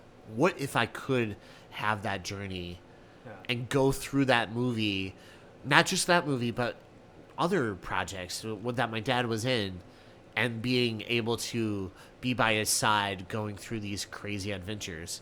Do you know what I mean? Yep. So I don't know. There's a lot of layers to this movie that. But go ahead. Yeah, that you is like say kind your of like thing. the beautiful aspect of movies too, because I mean, just kind of tying into what you're saying. Yeah.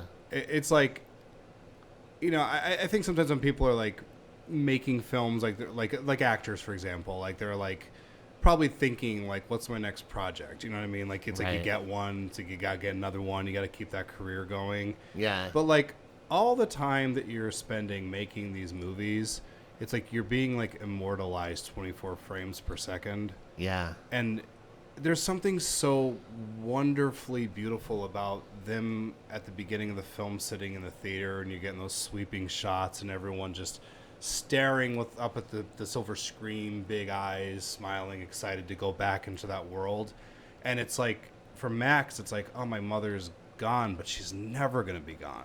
Yeah. Like, as long as, like, the sun's burning, like, people are going to be watching this movie, and, like, they're just going to be seeing, like, how, like, passionate and beautiful she was at some point in her life. And then, you know, it's just, like, that it just never goes away. It's, like, part of your soul is literally, like, embedded in celluloid, and it's just awesome. That's why movies fucking rule, and that's why they're the best thing ever. My thoughts on this movie as a whole... it's so funny to me that I saw this and I'm like, I really liked this. And then when I was like scanning for like a movie for us to cover today, I landed on that one and I was like, I think I like this enough that I'd like to revisit it. And I did find it awfully emotional and just like thoughtful and well shot, and just like all the actors in it are just like hilarious. Yeah. But when you get down to like what that writer was trying to do, it's like it just gives it this depth and this like beauty of just like somebody just trying to have like that last moment with somebody. Yeah. You know what I mean? And it's just like such a cool thing. It's like, oh, like my mother died in real life, but it's like, oh my God, like she's in this movie and she's still here and I could save her this time. And and it's like trying to save a character that's not meant to be saved. Like she's meant to go with the plot. She's part of this film. Regardless of what her mother probably felt in life, she's bound to it. Mm-hmm. And she always will be. And I just think that's such a fucking great thing to explore. And I think they did it really, really well in this movie. So I think this is one of the best movies we've covered on this show. As far as like, I mean, yeah, we've done stuff like The Shining and stuff like that. But I mean, like, because The Shining is The Shining. But this is one of those movies where I'm like, man, like not a lot of people know about it. More people should know about it. Yeah. And it should have been in the theaters when it came out. Yeah, it should be. They should re-release it and just give it a big, just blow it up. You know what I mean? Yeah. Like how they show other movies from the past, they should show this in the theater. Yeah. Yeah. It's interesting. Like, you know, before I told you I was watching Meteor on the Dying Girl. Yeah. What was interesting about that movie, I remember that movie gave me a lot of comfort when my father passed away. Because there's a line in it, I'm just going to paraphrase, where John Barenthal, this is what I would talk to that guy about someday when I meet him, is this scene. He's basically saying, like, you know, like my father, you know, he's like kind of like a hard guy when I was growing up. I didn't really like connect with him. And then when he died, he's like, I saw these guys that he served with, and they were telling me these stories. And he's like, I couldn't believe that was like my father.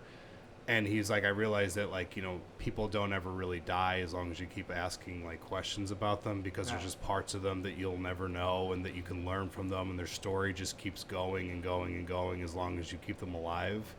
And it's sort of like an element of this movie. It's like the crux of it. It's just like, you know, like she, you know, like Max's mother is gone, but she's not gone.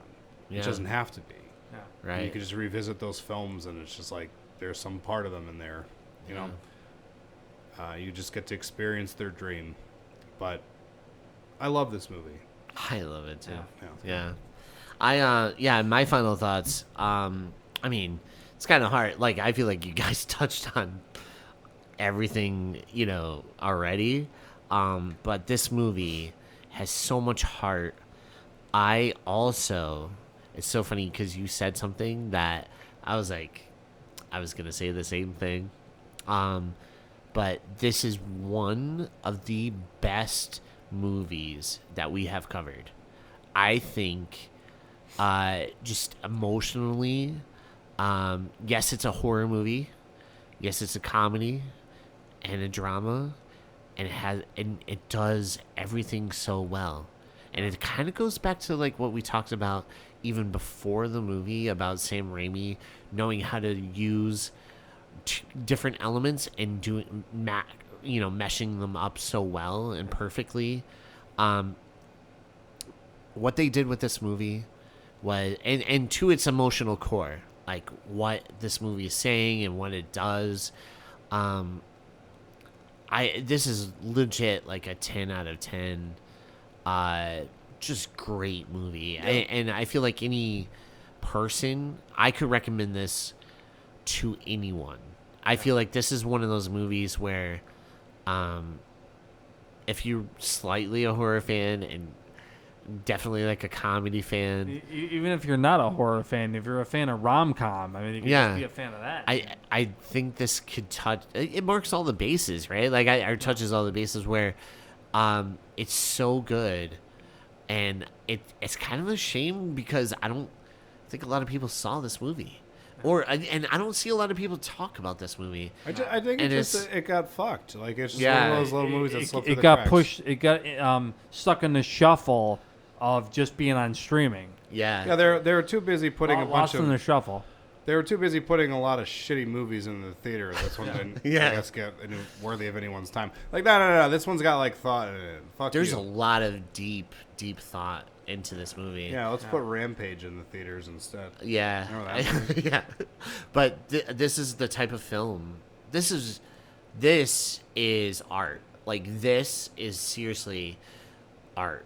Because this is taking something that you're emotionally going through, like your grief, turning it into something that could help others and inspire others, or kind of just emotionally help other people through it, including yourself. It's cathartic horror. Yeah, it's a really, really, really well done movie. And it's a good mix of, like, the three genres put together, and it's a good variety. Yeah. That's what you want in a film, and this has it. And so, would I recommend this movie? Yes, 100%. And I would put this in one of the best movies we've ever covered. This is what, 150 some episodes in, and we're like, this is like such a standout. Yeah, this is like a really, because it's like one of those things that kind of, I guess probably why I brought The Shining. Like, The Shining's one of those, like, legendary movies. Yeah. You know what I mean, like, it's just like a perfect classic Kubrick masterpiece. And this is a different kind of great movie. Yeah. It's not like you're watching it and you're like, you know, like the people who made it had that same kind of, like, intense need for perfection. Like, right. You know, but it's a thing that means a lot to me. Because, like, I love any movie that generates any kind of feeling for me, like whether it's like hope or makes me cry or you know, like laughing, it's just anything. And in this movie, it seems to run all the bases on that area. And it's a wonderful little film if you have time to check it out, or you could stay home and watch porn. Because there's that too. It's real popular. Yeah, it's a popular thing. For every one of those movies, like 10 minutes of it's real popular. Yeah. So, all right, one thing we like to do is talk about our favorite kill in the movie. So, Ross, I'm going to give you first dibs. What's your favorite kill in this movie?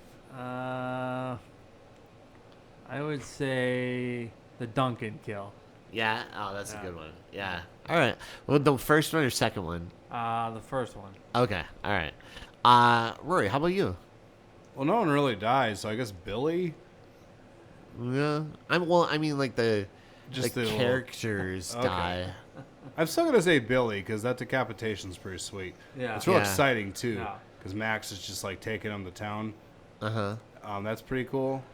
So yeah, the Billy kill. Go with Billy. All right. I actually love like goofy weird stuff, and so it's like maybe a combination of the two, but Kurt and Paula, because fun. I feel like the Kurt rolling up, like the way that it happens is really good, and then her, they're all thinking, oh, she's the final girl, there's no, she'll get out of that car, and then it just blows up and kills her. It's like, oh shit, they went to that, and then it's so good. So I would say because they both die around the same. That's probably my favorite. Yeah. I'm surprised none of us said Amanda. Oh yeah. Oh man. Oh. That's a rough one, kill, buddy. yeah. That's a rough. Movie don't happen if she don't die. Come on. All right, let's go into our emojis. Let's hear those burn ass emojis. All right, Ross Jones, you hit us up first. What emojis would you give this movie? 10 vans. yellow vans. 10 yellow vans. Perfect. I love it. Rory, how about you? Okay, so I have like a mother emoji, Oh my god. a grave, Oh, and then I have like a little girl emoji oh my god. who's crying, God damn it. and then a laughter face. Oh, Because that's pain's nice. funny. Yeah. Oh, okay. I would give this like 100 hearts, and maybe some of them are a little bit broken because. Oh no, they have the heart emoji with like bandages on it. I would give like 100 of those because I feel like this movie does a really good job. Like if you have like a broken heart and you're experiencing grief, there's something like really comforting in kind of being able to go back and like maybe look at photographs and or old movies that you have and kind of get to experience that, you know? And I don't know, this movie was so good. Yeah, man. I love it. I would give it little bandage hearts. I love this movie so much. That's what I would do. Good All right. shoe. All right, let's go into our plugs. It's time for a plug.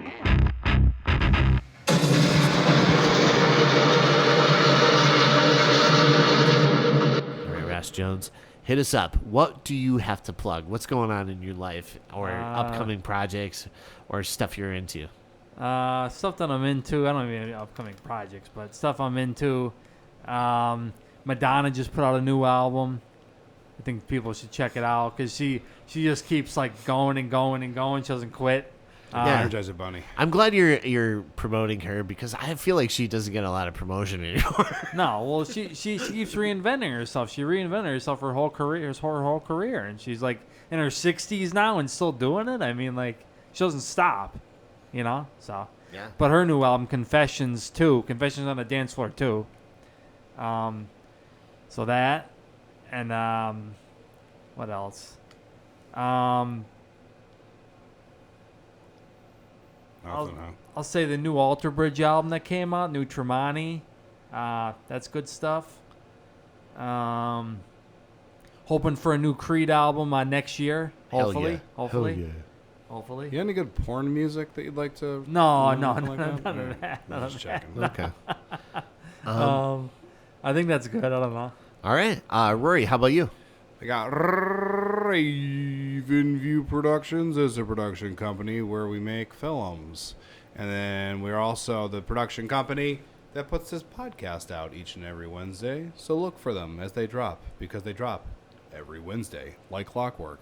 We got Sarah Vista Realtor Real Estate. You can check her out. She buys, sells houses, whatever the fuck those realtors do. But she could set you up somewhere. You know? Nice little place. Yeah. Fourth Cut Reviews. That Churskin 40, he's doing something. He's up to something. He's up to something. And you know what? You can also be up to something by looking up whatever thing he's doing that's something. Yeah. NEPA Horror Fest. EJ, hit me with the date. August 15th. Where will we be? Post this. Oh, this episode came out afterwards? Yeah. So don't worry about it. No, August 15th. Hopefully we see you there or we saw you there. Yeah. Oh, yeah. So we're in the future right now. So we're disappointed in all of you who made excuses not to come out. And we like those of you who showed up and said, hey, Yeah. good job. Thank you, You guys guys. have a podcast. You guys are great. I think you're the only boys who have a podcast is probably what you'll say. Yeah. It's a rarity. A lot of girls have rare thing. podcasts. Yeah, I guess. Really rare. Very rare. We like to talk on the pod. Anyway, we got what else have we got? We got Gravy Diggers. Whoop whoop. You know, I don't even know why we're bringing them up anymore. Yeah. I think that joke has run itself into the ground. I don't know what else to do with it. Hey, you know what? Hey, write to Freakquel Podcast, Freakquel Podcast at gmail.com, and you can send me some of your own Gravy Diggers jokes. Yeah. Yeah, and I'll read them on the air. Also, YouTube. Yeah, do that on YouTube. Follow us on YouTube, please. Blush Culture, our boy, Matt Rinaldi, who we love very Love him. dearly, has a band that I think is writing some of the coolest music. And I have to really stress the word coolest music right now because I heard some of it. It was good. yeah, I love the mind of that guy, the way he writes music. I love that instrumental rock stuff that he produces. It's wonderful. Yeah. One of my favorite albums. Schwartz Dreamboat, go see him perform at the Electric City Improv. He's going to be there with your heroes, Alec James and Ed Zaleski, and they're great. They're hilarious, and everybody that performs there is also hilarious. I love it there. Real Chronicles, friend of the show, David Gonzalez. He has a podcast called Real Chronicles. Real Chronicles. And sometimes people like EJ and I show up on there. We're on there. And we bring the whole quality down a peg. Yeah. Because we're trash. we talk about the movies that everybody's like, wait, why? We talk about Air Bud. We talk about Rocky 5. I like Rocky 5. I do too. I like Rocky 5. Yeah, I don't care what anyone says. I like all the I don't original give a Rocky shit movies. what people say. We are honest reviewers. We're not even reviewers. We just like what we like. You know, Rocky 5 is pretty good. But Real Chronicles, check it out. It's wherever you listen to your podcasts. It's a really fun and informative love letter to cinema, and those guys know their shit.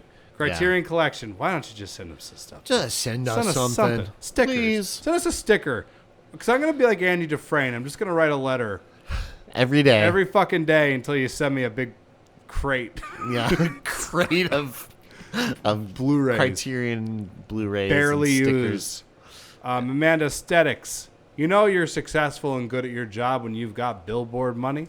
Yeah. They got their own billboard money, and it's cool as shit, that whole thing. If you got cosmetic needs, look them up. You won't regret it. Trivia Master Brad. Who doesn't love that guy? What a human gem. What a gentleman.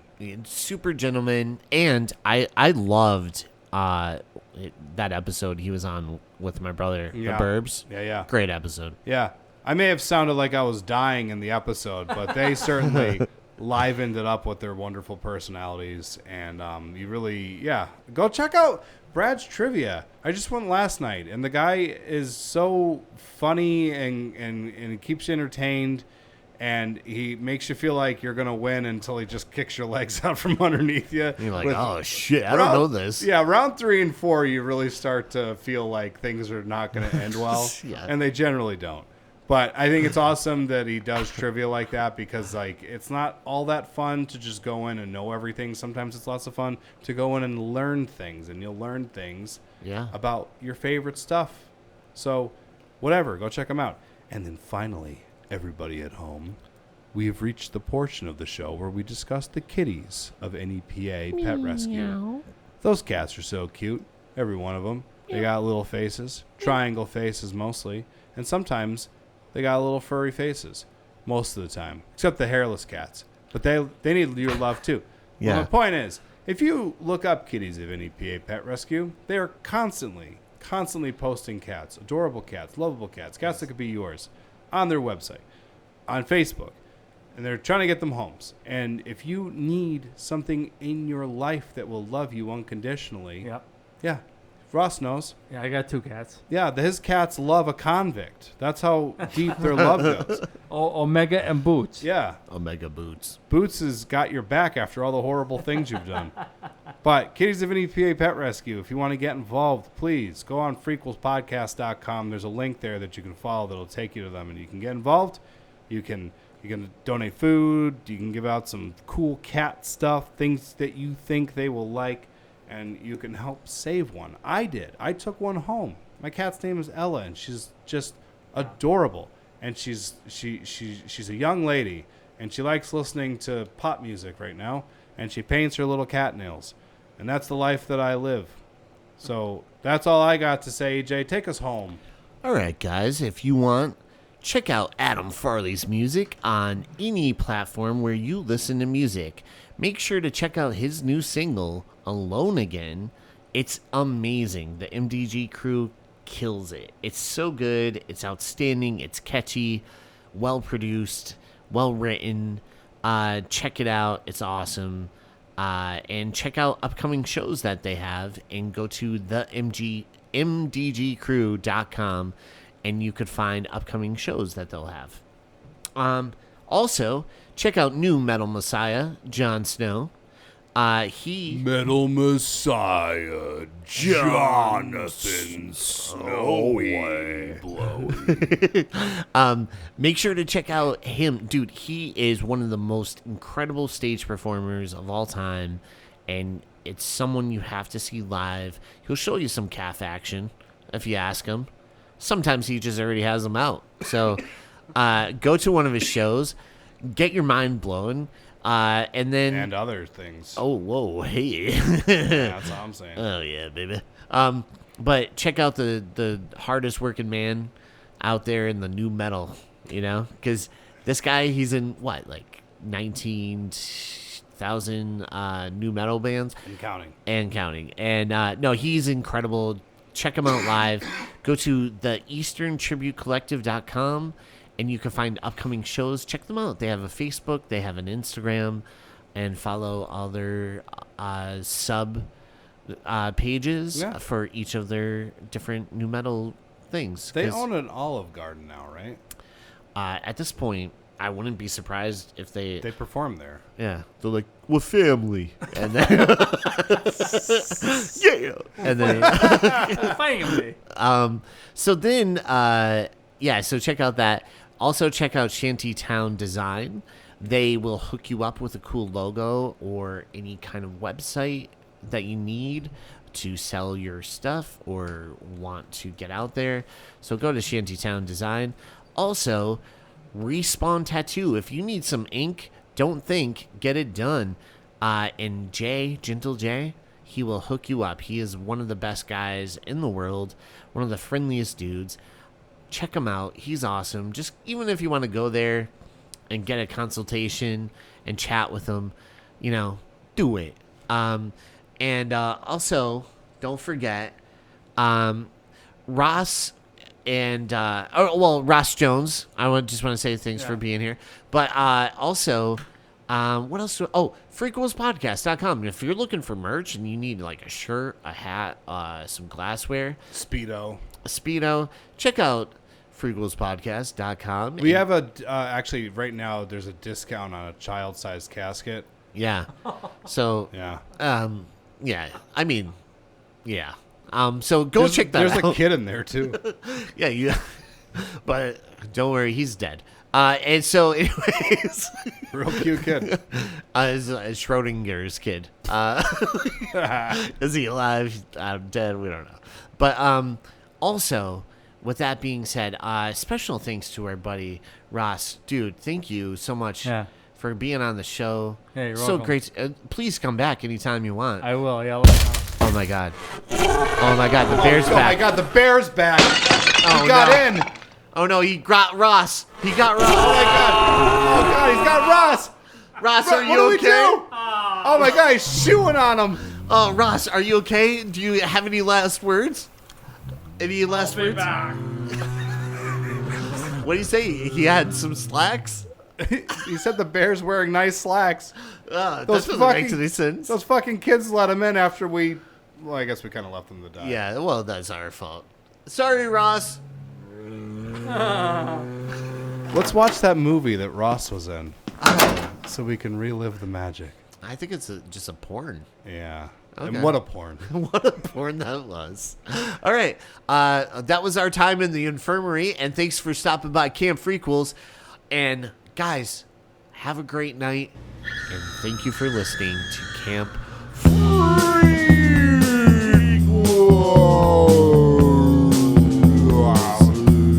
Ross, are you okay?